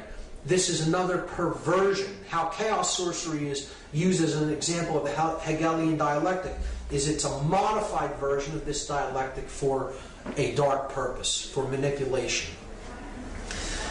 The researcher David Icke has called this problem-reaction solution. And it's a great term for it because it describes it perfectly. You create the problem to get a reaction, and then you offer the solution. The solution was already predetermined. But I like to call it chaos, confusion, opportunity, because I think it more accurately describes what the process that's taking place is really about. You want to create chaos. You need a chaotic situation created, because the reaction that you're looking for is confusion, not knowing what to do or how to act appropriately to the situation. Once confusion enters the mix, you have fear-based consciousness. So the person is willing to accept all kinds of limitations and control to go back to order. And therefore, that's your opportunity to bring in your predetermined solution and get them to go along with what you originally wanted. David Rockefeller described the Hegelian dialectic perfectly. He said, "We are on the verge of global transformation.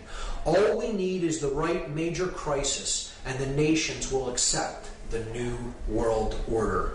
And it's not the light one that he's talking about.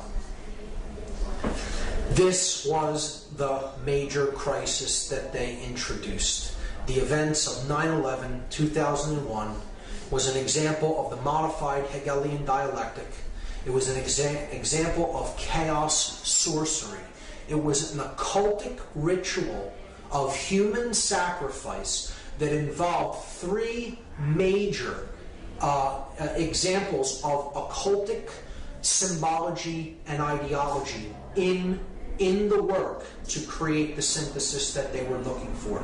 And those three occult schools or occult ideologies that were employed on that day, the symbolism of which was employed on that day, was Kabbalah, Tarot, and Freemasonry.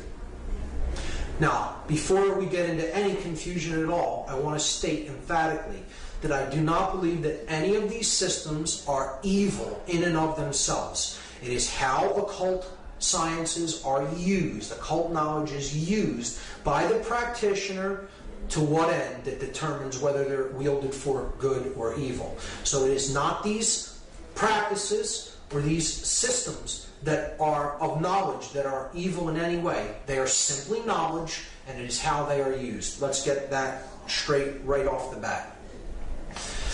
So, these three systems of occult knowledge all encode within them the understanding of human psychological makeup and human consciousness. And the ritual of 9/11 is ultimately about the destruction of that knowledge and keeping the truth down, keeping our awareness down, destroying our awareness, destroying consciousness. So we're going to look at some examples of this occultic iconography and symbolism that was used on that day. The most glaring example of which is in tarot. This is the tarot image known as the Tower. It's a card that represents the end of an old way of things and the birth of a new way of things. It's the destruction of something that is old and worn down and the building of something new in its place. One thing is being cleared to make way for something to be put up in its place. Okay? So that's the Tower. It is depicted as being struck by a bolt of lightning, on fire, with people toppling out of the windows. And that is exactly what we saw on the day of 9/11, 2001. We saw towers that were struck by forces. They were on fire, and people were leaping from the windows. So clearly the occultic symbology of this particular tarot card was employed on that day. Whether this be totally by design or it be synchronicity, I'll leave that up to the audience to decide. But one of the main things we have to understand how this ritual went into effect is that 2 buildings did not collapse in New York City. 3 buildings came down on that day in New York City alone. Many people still do not know this or understand it, amazingly, because the mainstream media only showed the collapse of this building here to the right only one time and never really showed it again, unless you go on the internet and search for the video of the collapse of World Trade Center number 7. Some people are still unaware that a 3rd building came down at 5:20 p.m. on that day. So we have to understand first that not only the Twin Towers collapsed into their own footprint, but so did Building 7, a 47-story steel, concrete and steel reinforced building, collapsed into its own footprint in approximately 6.5 seconds at 5:20 p.m. on 9/11/2001, when no plane had struck it. So I'm not here to argue the physics of 9/11. I'm not here to even talk about any of the aspects of the how part of 9/11, the physics or the how it happened. I'm much more interested in using my time to discuss the why and the implications of the occultic symbology employed in what I consider a dark occult ritual, a ritual that embodied the modified Hegelian dialectic. And so the first thing to understand is 3 towers came down, 3 pillars, if you will, came down on 9/11, not 2. The first occult system that I'm going to look at in relation to 9/11 is Kabbalah. Kabbalah is an ancient Semitic form of occultism. Judaism takes some of its roots from Kabbalah, and this is the main symbolic structure, or this main symbolic icon of Kabbalism. It is known as the Sephirotic Tree of Life. This is known as the ladder to God, okay? The levels that go up in consciousness to God. And there are 10 of these spheres on the tree. If you count them, there are 10 total. This is 1, 2, 3, 4, 5, 6, 7, 8, 9, 10. They're known as, these spheres are known as Sephirot. So the 10 Sephirot comprise the Tree of Life.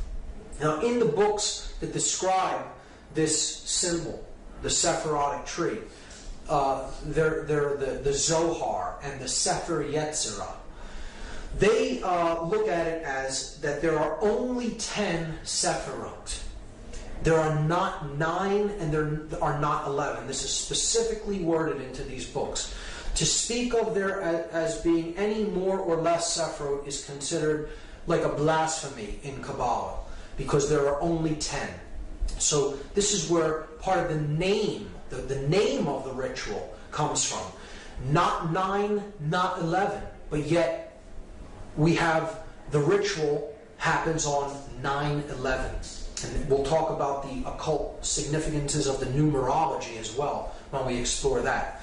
But in Kabbalah, 9 and 11 are considered blasphemies against the 10 Sephirot, if you speak of there as being any less than 10 or any more than 10. And we also see that the symbolic numbers, the numbers of these buildings are symbolic when we relate the ritual to Kabbalah, because the buildings that came down were the Tower 1, which is the male tower. Okay? It has a phallic symbol on top. This is Tower 1 in the numbering system of the World Trade Center. The feminine tower is Tower number 2. And then this building is World Trade Center 7. So if we add them together, we get 1 plus 2 plus 7, and that equals 10. So we see there are 10 Sephirot. The building numbers total 10. So they're bringing down the 10 in the buildings, and they're bringing down symbolically the 10 Sephirot. You see, in the Sephirot, there are 3 pillars, 3 columns. You have this left-hand path known as the path of severity. You have the right-hand path that is known as the path of mercy. Again, these are corollaries to the Freemasonic pillars. This will be the pillar of mercy, which is Joachim. This is the pillar of severity, or Boaz. And then you have the path of mildness, or the path of will. Will to ascend in consciousness. This sphere representing base consciousness, and this sphere representing cosmic consciousness. Without going into very deep explanations of what each Sephirot represents, just understand that this middle pillar is the synthesis between these two. This represents too much male aspect or control. This could be too much capitulation to control. You can look at it that way, with this path being severity, this path being mercy. You could look at it as this path is not being a controller and also not being a slave. It is not being a dominator nor capitulating to domination. Therefore, the middle way, as it is called in Buddhism, the unification of male and female, the chemical wedding. It is the ascension from base consciousness through connection with conscience, the heart chakra, and attaining cosmic consciousness or higher level awareness, represented as the crown Sephirot. See, if you collapse these in, right? If you were to take these 3 levels and collapse them in right into the middle pillar to bring these dual aspect Sephirot into one, you would see that this really represents the chakra system. The 7 chakras. You would have the base chakra, the sacrum chakra. These 2 comprise the solar plexus chakra, the heart chakra. These 2 comprise the throat chakra. These 2 comprise the third eye chakra, and that comprises the crown chakra. So there's the 7 chakras. All right? And we see that would be on the middle pillar, and it would contain 7 chakras. And again, the middle pillar here is building 7. All correlates perfectly. Here are the chakras, representing the 7 planets. Up the middle pillar, the spinal column, the raising of the Kundalini energy up the spine and to the top of the head. From down here, the farthest out from the sun until we get up to the solar mind. And the earth being the heart chakra of the system. The earth and moon right in the middle. It would be the 4th of the 7 chakras. And that's what's ultimately being brought down. The consciousness is being destroyed and leveled by the leveling of these towers. Okay, so that's Kabbalah. That's the Kabbalistic aspect of the destruction of the World Trade Center buildings, the 3 pillars of the World Trade Center.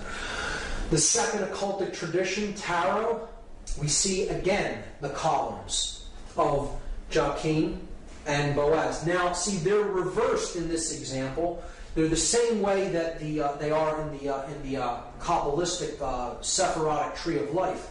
But this is the male pillar, the light pillar, the pillar of mercy. This is the male pillar, because you're looking at the entrance of the temple. See, in the Freemasonic tracing board that we discussed, the light pillar is on this side because you're on the outside of the temple walking in. In this example, you're inside the temple looking toward the outside, and the goddess is seated in the temple, and she's veiled from the outside. So if you were to picture yourself walking in from behind her, right, and she's veiled, the Jachin pillar would be to your left. And that is the male pillar, and here we see the male pillar with the phallic symbol. The feminine pillar, see, it's on her right side. This one's on her left side. So you have the feminine pillar, which would represent Boaz. The masculine pillar here would represent Jachin. The middle pillar represents the goddess. Again, it's a sacrifice of the goddess. Once again, we see it happening. Here we see she's the moon goddess. She has the cross on her chest, the cross of the sun, that she carries within, that she gives birth to. Here we see that the Sephirotic tree is behind her, because tarot, Kabbalah, and Freemasonry are aspects of occultism that must be studied in conjunction with each other to fully understand them. The goddess holds the book of truth, the Torah, the law, the truth, and it is veiled by her cloak because no one knows how the story ends. The future is still to be written. So, in ancient goddess worship traditions, this goddess was known as Tara, T-A-R-A. And this is why, as a result of this ritual, we have a war on terror. But see, it's said, when it's said quickly, it morphs, and the word phonetically becomes terror. The war on terror. The war on the goddess, the war on the sacred feminine, the war on our emotional feminine aspect, to shut down conscience and to simply follow orders, to do whatever we are commanded to do, to simply follow orders without conscience being involved. The sacrifice of the goddess, care, conscience, the sacred feminine principle of the individual. So, again, this middle pillar is the most important. It is the synthesis between the masculine and feminine energies, the other two pillars. So the third pillar is the principle of truth, because another name for this goddess in Egyptian tradition was Taurt. And Taurt's name kind of phonetically morphed until it became Taruth. And this is where we get the word truth out of. Phonetically, the word truth comes from a derivation of this goddess's name. So she is the goddess of truth. Now this is why there is a 9/11 truth movement, because they took too big of a chance in completing the ritual when no plane had hit it. See, a plane was more likely than not scheduled to hit that building, or something was scheduled to hit that building, whether you believe it's planes or whatever you believe actually struck, or the force that was used to bring down those buildings, to me is irrelevant. The buildings did disintegrate. They were brought down, okay? And whether you believe it's controlled demolition or even a more exotic technology is irrelevant as far as I'm concerned. The buildings were brought down, and that's the main thing. And the middle pillar, which represents the goddess it represents truth, it represents the path to higher consciousness, the unification of the masculine and feminine principles of consciousness within the individual, are being destroyed. Ritualistically, symbolically, we're destroying the sacred feminine. We're destroying care. We're destroying conscience. We're destroying consciousness. We're destroying truth. Okay, that's what the ritual is about. And that is why Building 7 had to be brought down. Something went awry in the plan.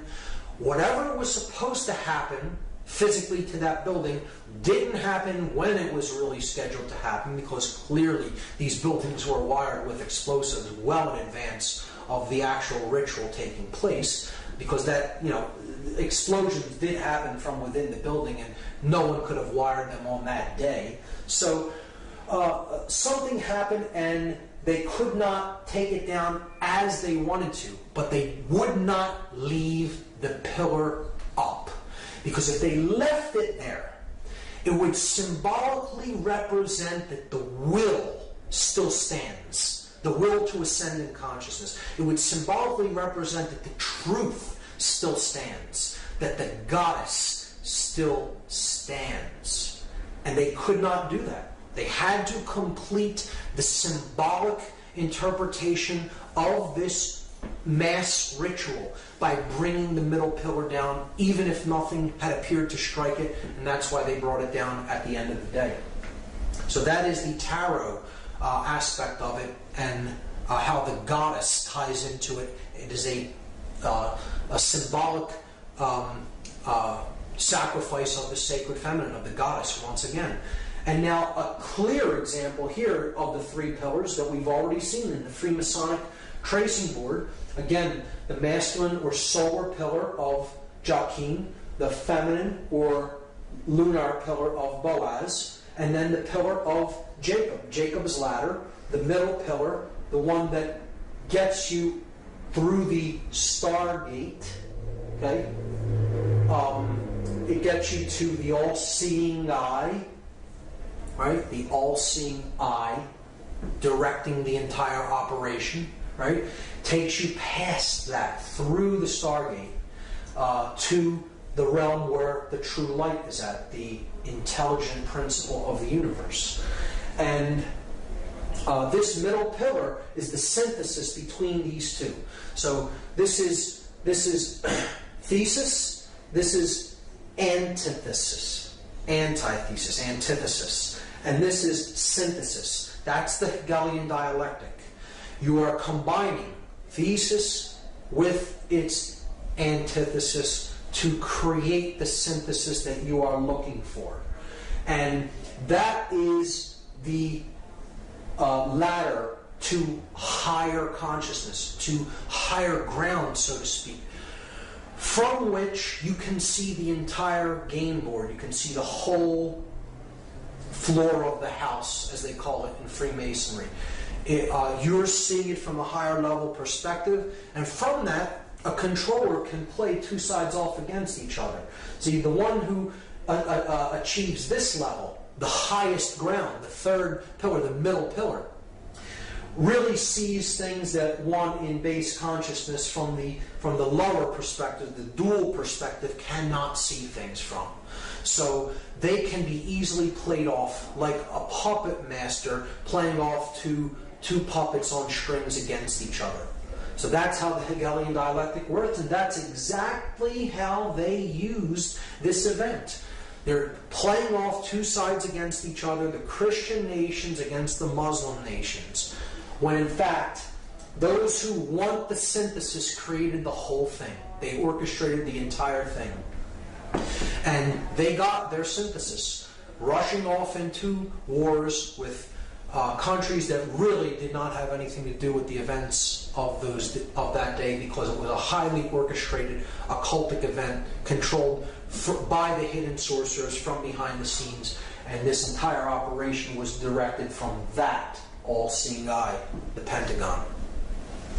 So bringing down the middle pillar at the end here could represent Well, once a puppet master climbs up to a higher level to control two sides against each other, he has to destroy his ladder so no one can come up to reach him where he's at to discover that he's the one pulling the strings. See, in that symbolic context, that's why they destroy the middle pillar there.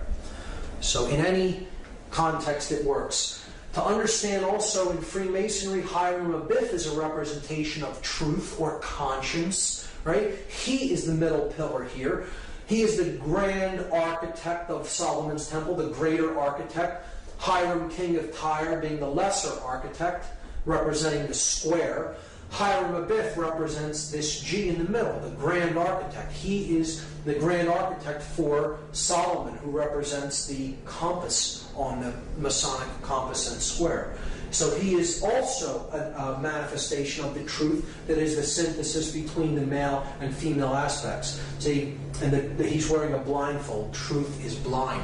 And again, it could symbolize an initiate who is initially blind, and then he gradually becomes the all-seeing guy through his ascent to the higher level of awareness. He begins on the floor of the house, blind to the light. He ends up at the all-seeing eye. Again, a symbolic understanding of consciousness as a journey from darkness into light. And this, again, is a representation of these pillars are a representation of the Temple of Solomon. And the original Temple of Solomon is the Giza complex. These pyramids are the mystery tradition's embodiment of the temple in man. That's what they were representing then. And the buildings in New York City are a rebuilding of this symbolic temple in New York City. Just like they were built in Giza, like the Temple of Solomon was built in Jerusalem, and then it was razed to the ground, and another version was built. It was rebuilt in New York City symbolically, and then it was destroyed again. And now they're planning on building another Temple of Solomon on the ground where the World Trade Center was destroyed. But they're doing it in a very different way this time, which we'll understand when we get to that slide. But see, Hiram Abiff, the ritual of becoming a Master Mason is about Hiram Abiff's ritual murder. And he says that he refuses to give the secrets of Freemasonry. He refuses to give the secret word of the Master Mason. He says, I will not give it to these ruffians who are accosting me. They want to know the word without doing the work. So he is ultimately slain by these ruffians for not giving the word, but he only tells them that you'll know the word of the Master Mason when the temple is rebuilt. This is a symbol that the temple in man, the brain, is ultimately in a state of total disrepair. It's been destroyed through manipulation and control and taking people's consciousness down to lower and lower levels and just completely being conditioned and accepting falsities as truths and refusing to accept truths as what is. So Hiram Abiff, as a representative and a servant of truth, refuses to capitulate to domination or become a dominator, and he is slain ritualistically for it.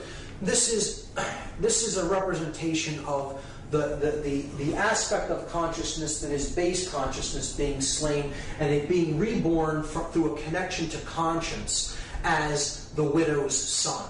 See, the widow's son is who Hiram Abiff is.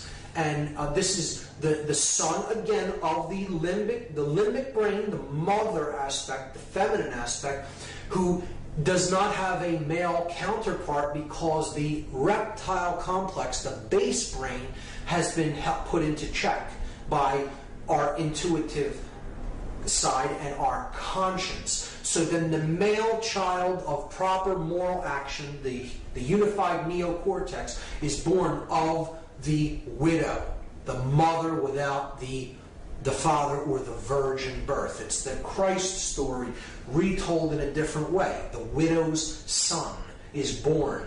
The unified neocortex bears the person of proper moral action because they're being born of the intuitive feminine part of the brain, and the male dominator reptilian part of the brain has fallen away. He's fallen dead. Okay, so that's what the story of Hiram Abiff is about. And he's saying to the ruffians, those in base consciousness who threatened to kill him for not giving the secrets of Freemasonry, you'll know the word when the temple here is rebuilt. And the word, the lost word of Freemasonry is equilibrium. That is the lost word. Because equilibrium is what we're striving for between the hemispheres of our brain and the masculine and feminine polarities that are indwelling within us.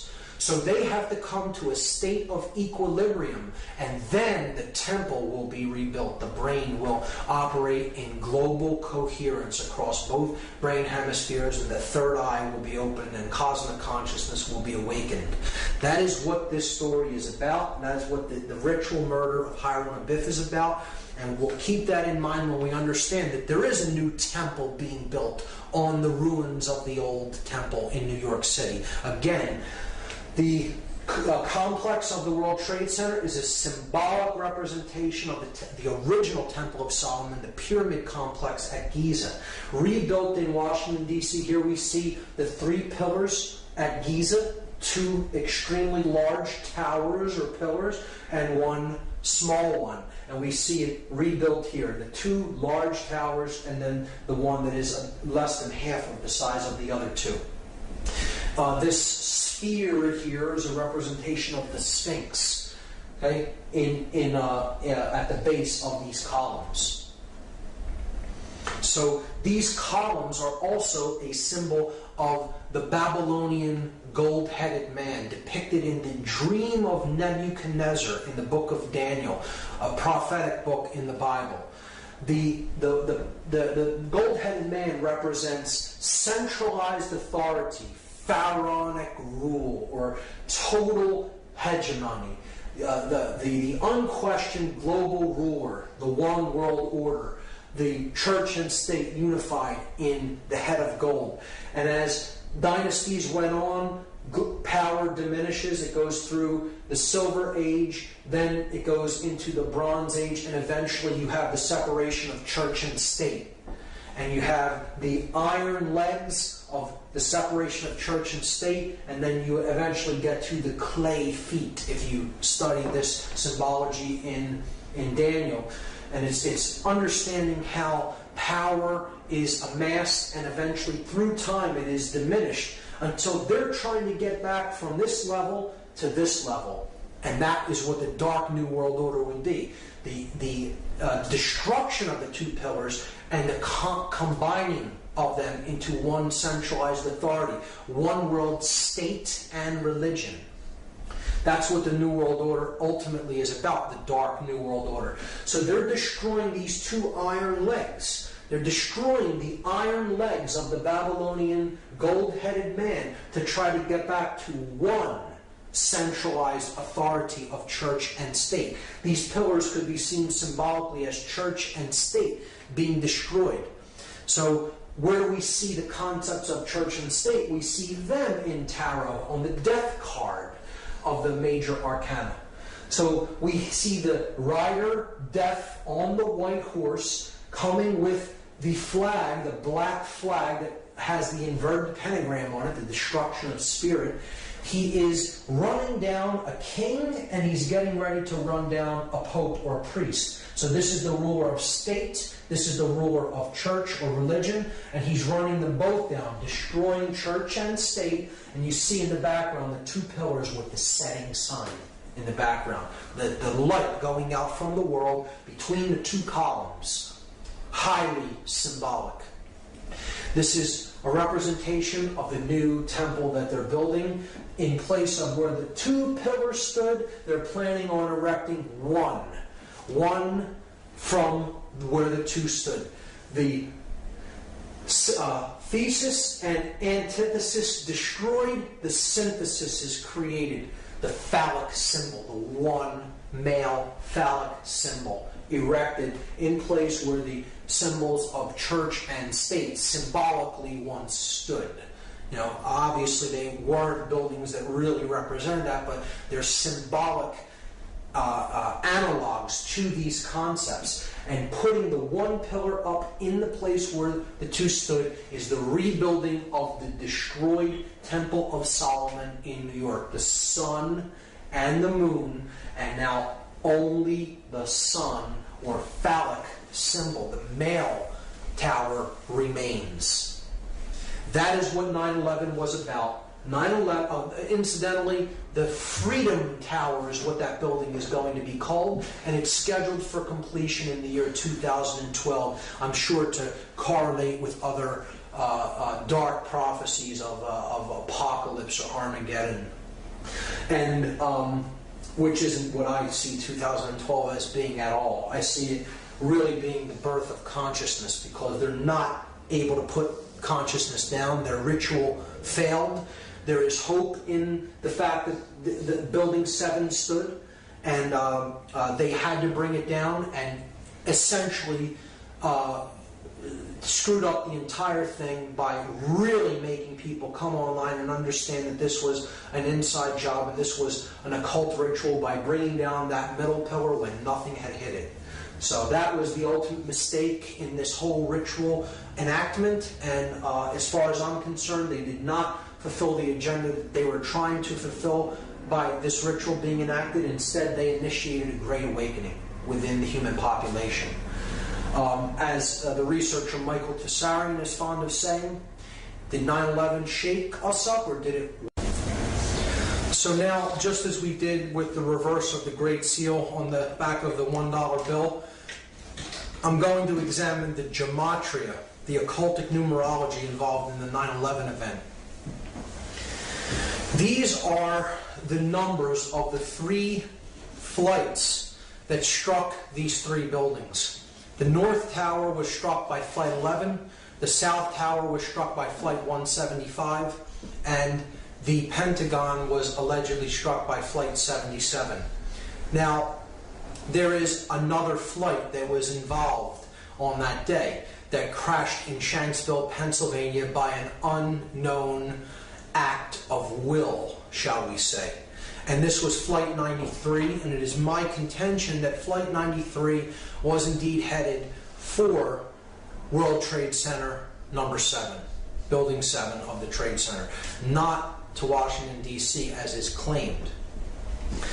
And this, to me, makes much more sense than it heading toward Washington, D.C., because I believe it was there to strike a building that had already been wired to allegedly collapse, as the 2 twin towers were, and that was Building 7. And the flight not making it to that building meant that they had to make a decision about whether to pull that building or to allow it to stand, and we know what they chose. So I'm going to place 93 over Building 7, and at first this would seem like a very arbitrary arrangement of numbers, and that these numbers don't have any commonalities to them, until we begin to perform gematria upon them. And then we see a very clear pattern emerge.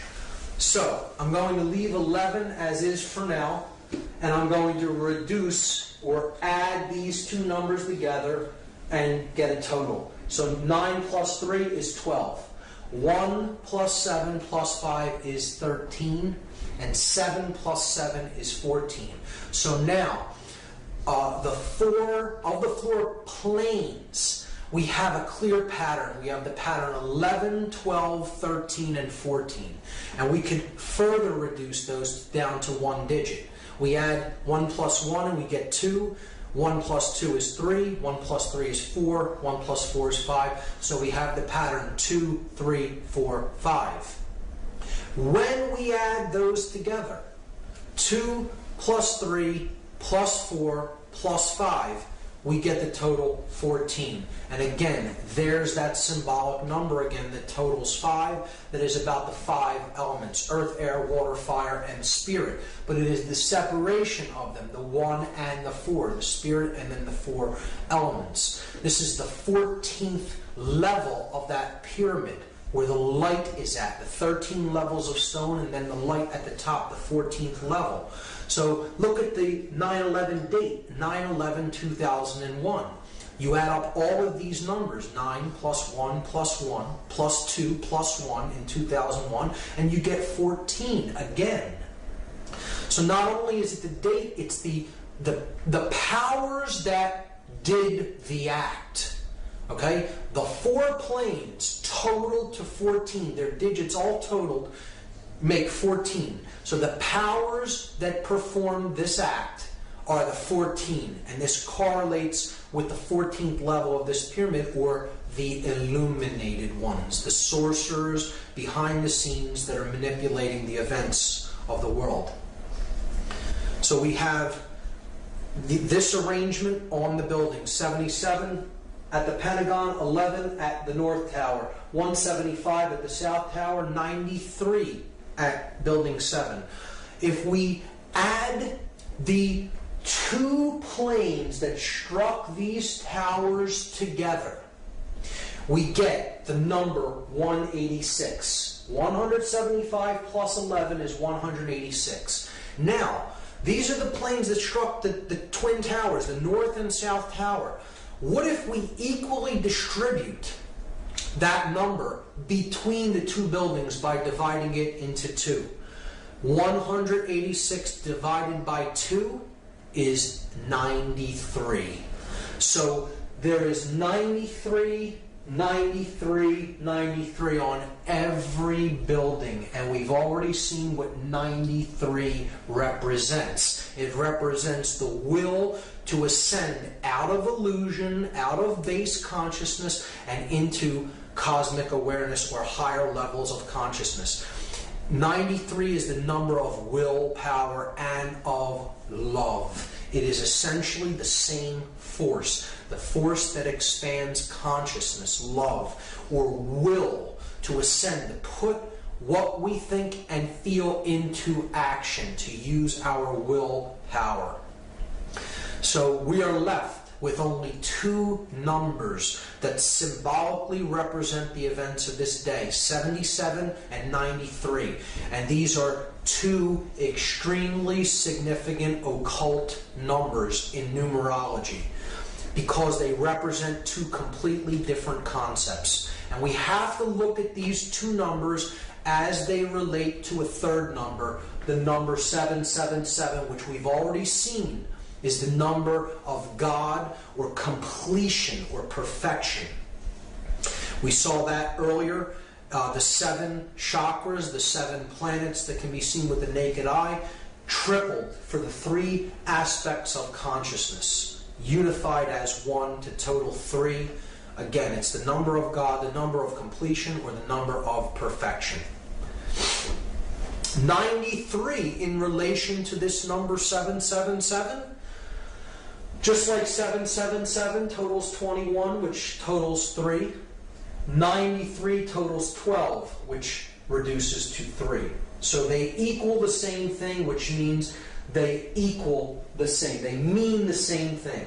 So love is 93. Will is the concept of 93. It is the number of ascension. So all of these ideas are the same.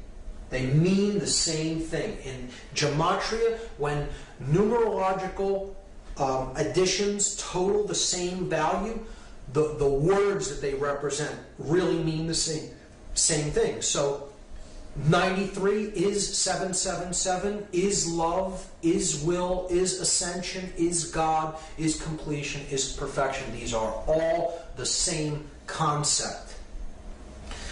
The number 77 is very significant. It is the 14. It is the dark aspect of that light in the triangle, the ego, the all-seeing eye that is identified with building that pyramid upward, the physical form, the physical world, ruling, control, sorcery. It is the force of chaos. The number 77 represents chaos in all forms of occultism. It represents the sorcerer. It is the sorcerer's number. And it is the number of the beast in disguise. Why is that? Because if you fail, even if you succeed in one of the other two aspects of consciousness, in thought and emotion but not action, or in thought and action but no emotion, in the example of a sorcerer, has no emotion, or even in emotion and action but with no thought, that is base consciousness. That is the beast. You have not arrived at the 777. You have only arrived at the 77, which is 2/3 of completion, or it is 14 out of 21, 2/3, right? And this reduces in decimal to 0.666, repeating. So it is the number of the beast in disguise. The sorcerer is the beast. And this is encoded on the 3rd degree tracing board of Freemasonry. Here you see the tools that slayed Hiram Abiff. He is finally struck with the mallet, representing ignorance, the light going out, the third eye being struck, put into the coffin, okay? The coffin is the spirit, where Hiram Abiff, the hey in Hebrew, representing 555, Hiram Abiff's number. He is in his coffin because he is the spirit, he is the truth, he is the light, and he is the skull and bones is placed on top of the coffin, symbolic of the sorcerer. The sorcerer who conquers his spirit, so that the skull, cleverness, thought and cleverness, left brain cleverness, plus the will to act, reigns over the spirit. The sorcerer has cleverness, he has the will to put his cleverness into action, but he has no conscience. The conscience is entombed in that coffin.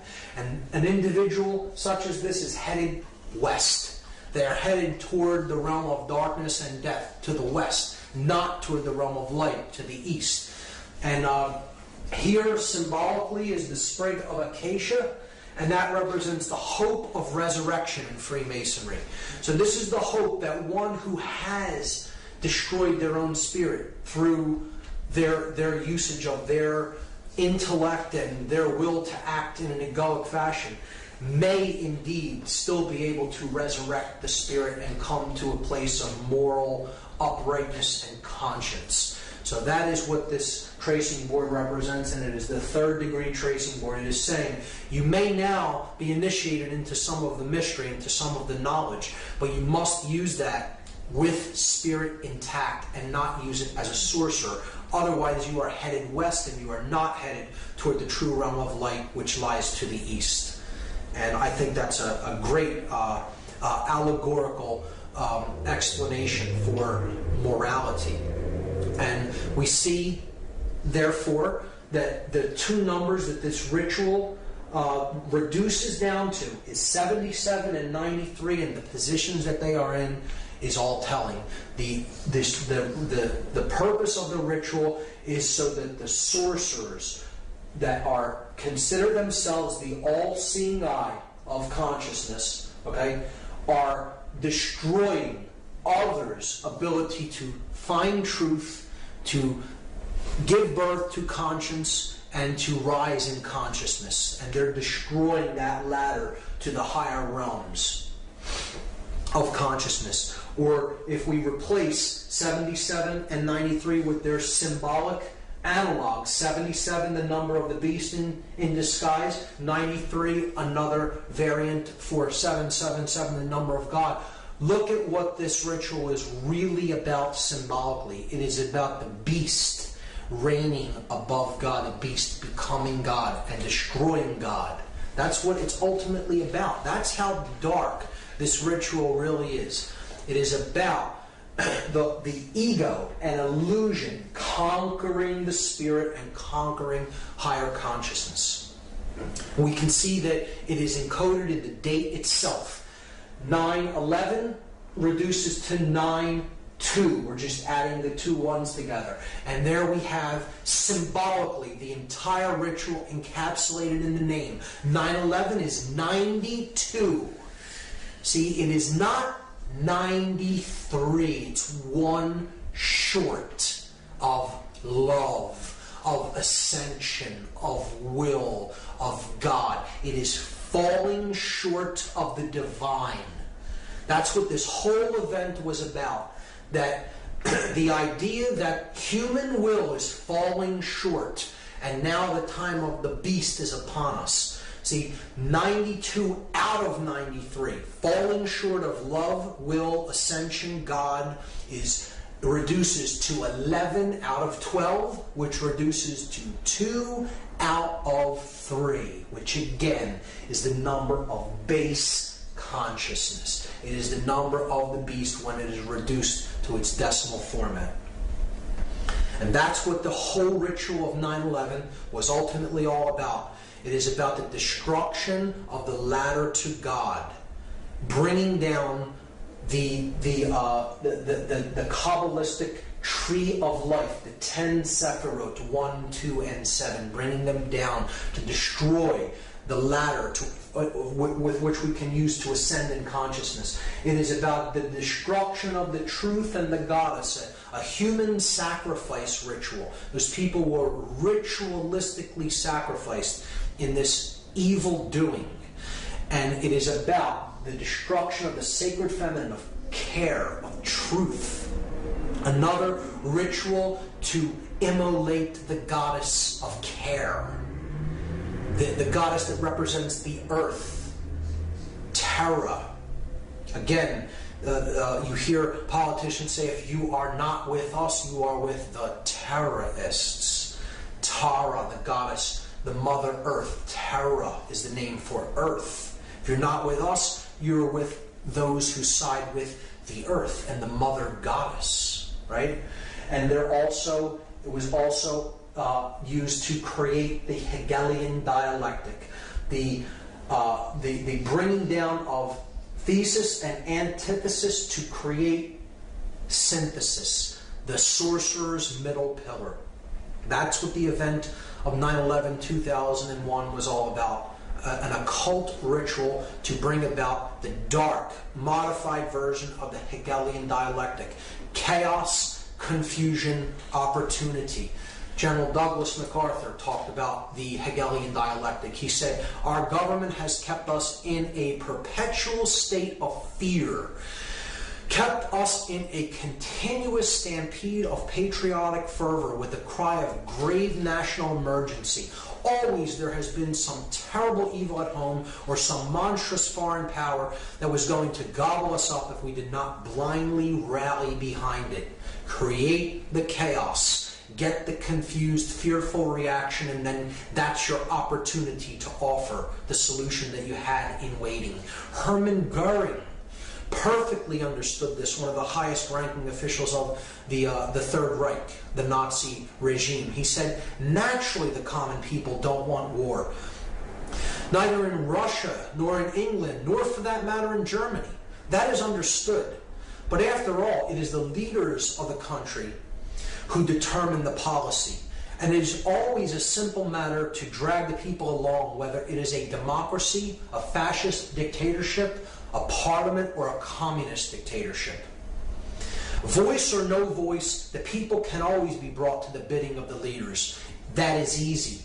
All you have to do is tell them they are being attacked and denounce the peacemakers for lack of patriotism and exposing the country to danger. It works the same in any country. And that is what we saw on 9/11. Except it wasn't just telling the people that they were attacked. This is what Hitler did. Hitler burned his own Reichstag building, the German parliamentary building in Germany. And he blamed it on the communists, even though his Gestapo really did the fire. They lit the fires at the Reichstag, and he blamed it on the communists as an act to assert more political power and be appointed as Supreme Chancellor. Goering was describing the Hegelian dialectic exactly. Benjamin Franklin made this statement: those who would give up essential liberty to purchase a little temporary safety deserve neither liberty nor safety. And we have neither as a result of going along with this witch hunt and this hunting for the boogeyman that perpetuated 9/11, because Middle Eastern terrorists did not do this event. It was a staged, orchestrated, occult ritual that has nothing to do with Islamic fundamentalism whatsoever. Voltaire said that those who can make you believe absurdities can make you commit atrocities. If you go along with what simply is not true, you can be led into any number of atrocious actions. And really, that's what the ritual was all about, to keep us in a perpetual state of fear so that we are easier to control. And that's what the whole fear of terrorism and the terror alert system is all about. See, just like Hitler burned his parliamentary building, we had our Reichstag fire called the 9/11 event, and it's just about an attack on civil liberties and our rights and our right for freedom of speech, and just to curtail all the God-given rights that we already possess as an attack on our personal sovereignty. And people will be willing to give up more personal sovereign rights if their consciousness is shut down through fear. They bought into the fear, and now we're going off in other lands that really had nothing to do with this event, and we're waging war and killing millions of innocent people as a result of this total fraudulent staged event. And these are the atrocities that we're committing because we've believed in this absurdity. The murder of children, torture, now seen as acceptable in many circles, absolutely reprehensible actions perpetrated upon people that do not deserve to be treated like animals, which is what they're doing to many of the prisoners that they're holding in oftentimes secret prison camps. And it's just a further perpetuation of suffering and fear into the world that is a self-perpetuating cycle and creates more and more of the same dynamic: fear, disorder, chaos. That's what the whole event was about. Encapsulated in the 33rd degree of the 33rd degree of the Order of Freemasonry is this symbol, the double-headed eagle, which represents he who sees the past and the future, because ultimately the same force is controlling both and directing both. And it's about order out of chaos. Deus meum quae jus is a Latin phrase that means God and my right. God and my right, like the divine right of kings. And ordo ab chaos, another emblem of the 33rd degree, chaos, sorcery. Our brand of order out of our brand of chaos. Now, there is a positive interpretation of this emblem and of the phrase ordo ab chaos. Order does indeed arise from chaotic situations when you look at putting water into a vessel and taking it from one level up to a higher level. That is the way consciousness ascends. It has to be a chaotic event, but then it comes up to a higher level, and then it maintains equilibrium and order again. So that is a way of seeing this principle in a positive way. But in this event, certainly dark occultists manipulating sorcerers are orchestrating this event as an example of chaos sorcery, chaos magic, to bring about their Hegelian dialectical order out of the chaotic events that they themselves orchestrated. And that is the final method of manipulation. So now, the last thing I'm going to do in part 2 is talk about what is the globalist esoteric agenda. What is the ultimate agenda that the globalists want to see brought about? Why are they doing all of these things? Why all of this manipulation and mind control? What is the end game? What is the end result of what they're trying to accomplish? What is their agenda?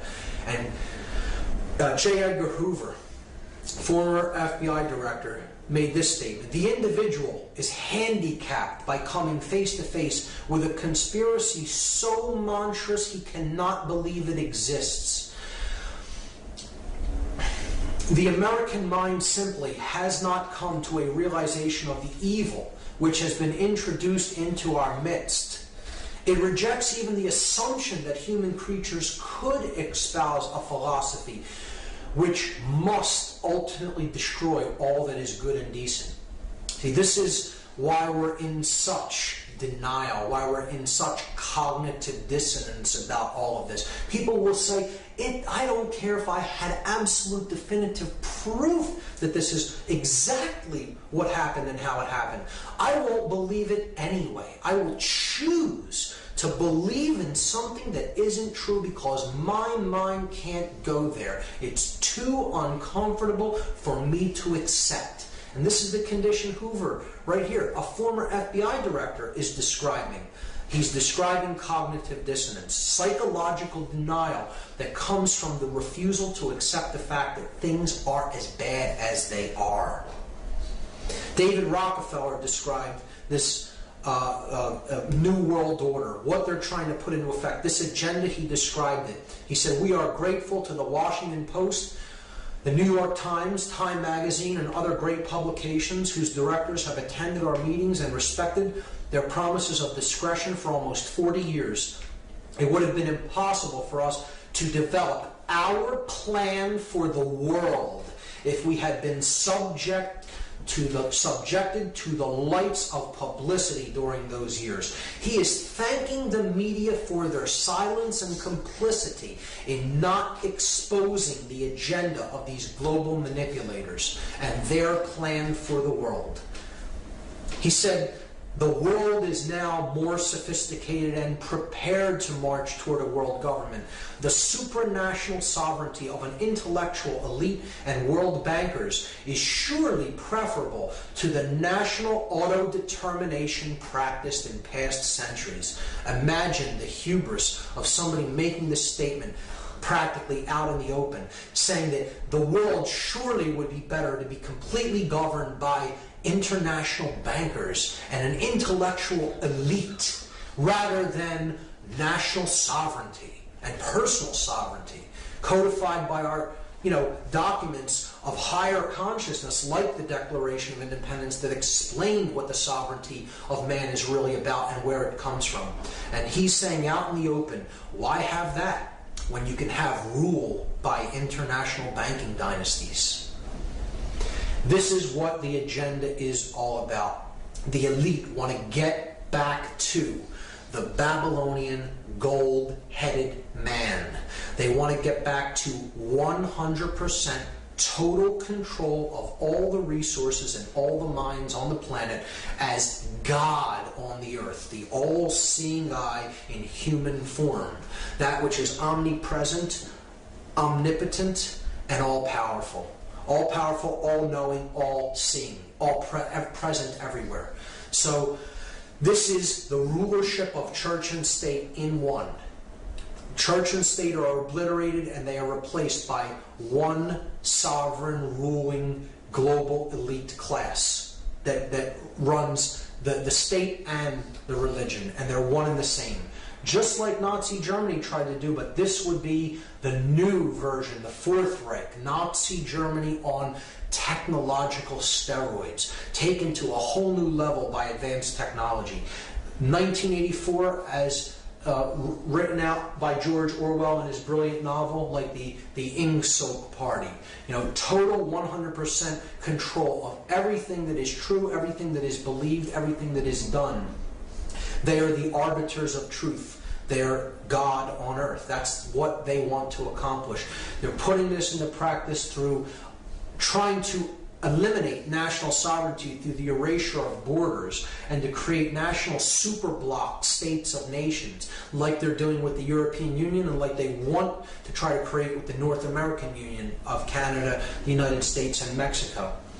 Their plans for this have been slowed, but I think they're going to use the economic crisis to try to put them into a more forward state of advance. They want a world mercenary army to control the population of any dissenters. They want a world central bank. They want a microchipped population from which resources, food, money can all be controlled by a globally networked computer that they control, so they know where all finance, where all currency is flowing, and can take anybody out of the loop for not going on with their along with their agenda at any given time, and then they would have no ability to take part in any commerce in any way. The mark of the beast, so to speak. A total surveillance grid, a technological surveillance state. Big Brother is watching you, getting us used and acclimatized to always being on camera, always our actions always being watched. Further and further centralization of control, and further people policing themselves. That's what they ultimately want. The destruction of the sacred feminine aspect of our consciousness, our emotions, through the numbing out of our emotions, through our food and medicine, particularly the overprescribed antidepressant SSRI drugs, a total state of left brain prisonhood in which people become more and more controlling and dominant toward the left brain, even females, and they become subservient to those of higher levels above them. So a race of masters and slaves. A continuing human sacrifice through endless conflict and war, wherever they choose to do it, to decrease the surplus of anybody's daily produce, and to keep the blood of human sacrifice flowing into the earth. They believe that they have to continuously sacrifice people. This goes back to the ancient rites, where the ancient priest class, this demonic priest class, would actually believe that they had to keep blood flowing in human sacrifice for the sun to make its journey across the sky each day. It's that level of perversion and sickness in this occultic ideology that wants and desires to have endless human sacrifice through war. To have a population of completely disconnected from spirit individuals that are completely hypnotized, shut down in consciousness, totally blindfolded, have the blinders on, and have become pure sheep. They've become their own sheepdog. They police themselves, and they have become golems. They've become creatures, literally creatures without actual consciousness of their own, that are completely programmable and are owned by someone else. They're made, they're totally created beings that are made by someone else. See, that's the definition of a god, is it not? It's a being that is capable of creating another being in its own image and likeness. And that's what they want to create. They want to create a being that looks like that. That's how they look inside. That's how much they rage against what is. They are actually that golem on the inside. And they want to create that in the external world, because that is how they ultimately feel about themselves and the world. Julian Huxley described this total scientific dictatorship. He said that a really efficient totalitarian state would be one in which the all-powerful executive of political bosses and their army of managers control a population of slaves who do not have to be coerced because they love their servitude.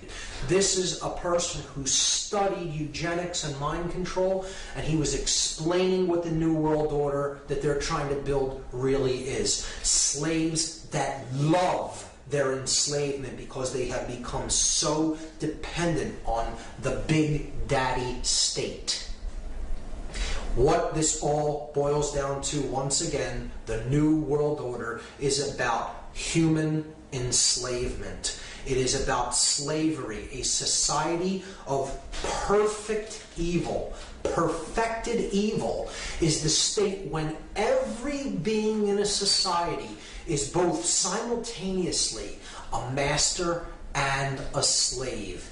They have subordinates under them, which they dominate, push around, and are masters of, while simultaneously they follow orders from an elite class above them, and so they are subjugated and enslaved to a hierarchy above that. And it just goes on and on up the chain. No one is free in a society of total human enslavement, no matter how high they are on the hierarchy, because ultimately you can get to the highest level in a physical body and physical form, and ultimately they are serving the dark force of consciousness.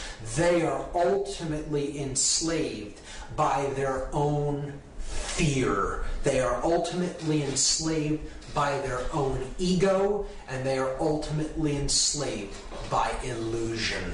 The belief that you can or have a right to attempt to control anyone or anything outside of your own thoughts, your own emotions, and your own actions, because that's the only thing you have any right to control, and that's the only thing you can control.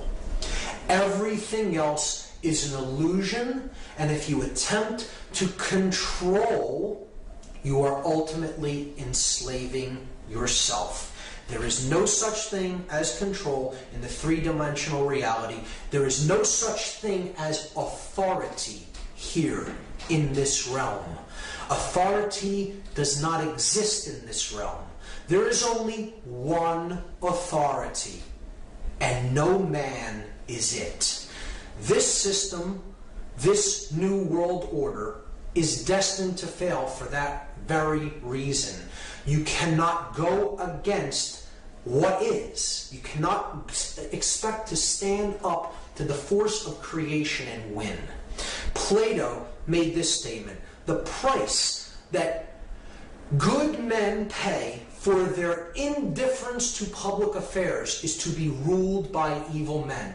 So we may get ourselves into a deep mess of things and eventually end up being ruled for a time by these tyrants, by these controllers, by these sorcerers. And if that occurs, that will only be for one reason. We did not develop the care enough to do anything about it. We did not care. Our indifference to what is going on, to the suffering that's taking place around us, is the only thing that can create our enslavement. And in fact, it is what is driving this process of enslavement. The fact that we do not care about the suffering of anyone but ourselves when we experience it is what's creating this dynamic. And that is what the New World Order is. The dark New World Order is that pyramid of enslavement controlled by an intellectual elite with no conscience that is in the know about how consciousness works, is keeping others in the dark with their own will. They're using their desire to stay in ignorance against them and keeping them at lower levels of knowledge, not understanding what they're a part of, being the bricks in that pyramid to build their dark New World Order and put the light of creation out of this world forever. So they think they can accomplish that. And that is the idea of hell on earth, the perfect state of evil, the slave and master world in which every being is simultaneously a slave and a master of a slave. Hell on earth, it has been described as the dark New World Order. So that is the end of part 3. That is the ultimate agenda that the globalists have for humanity in mind.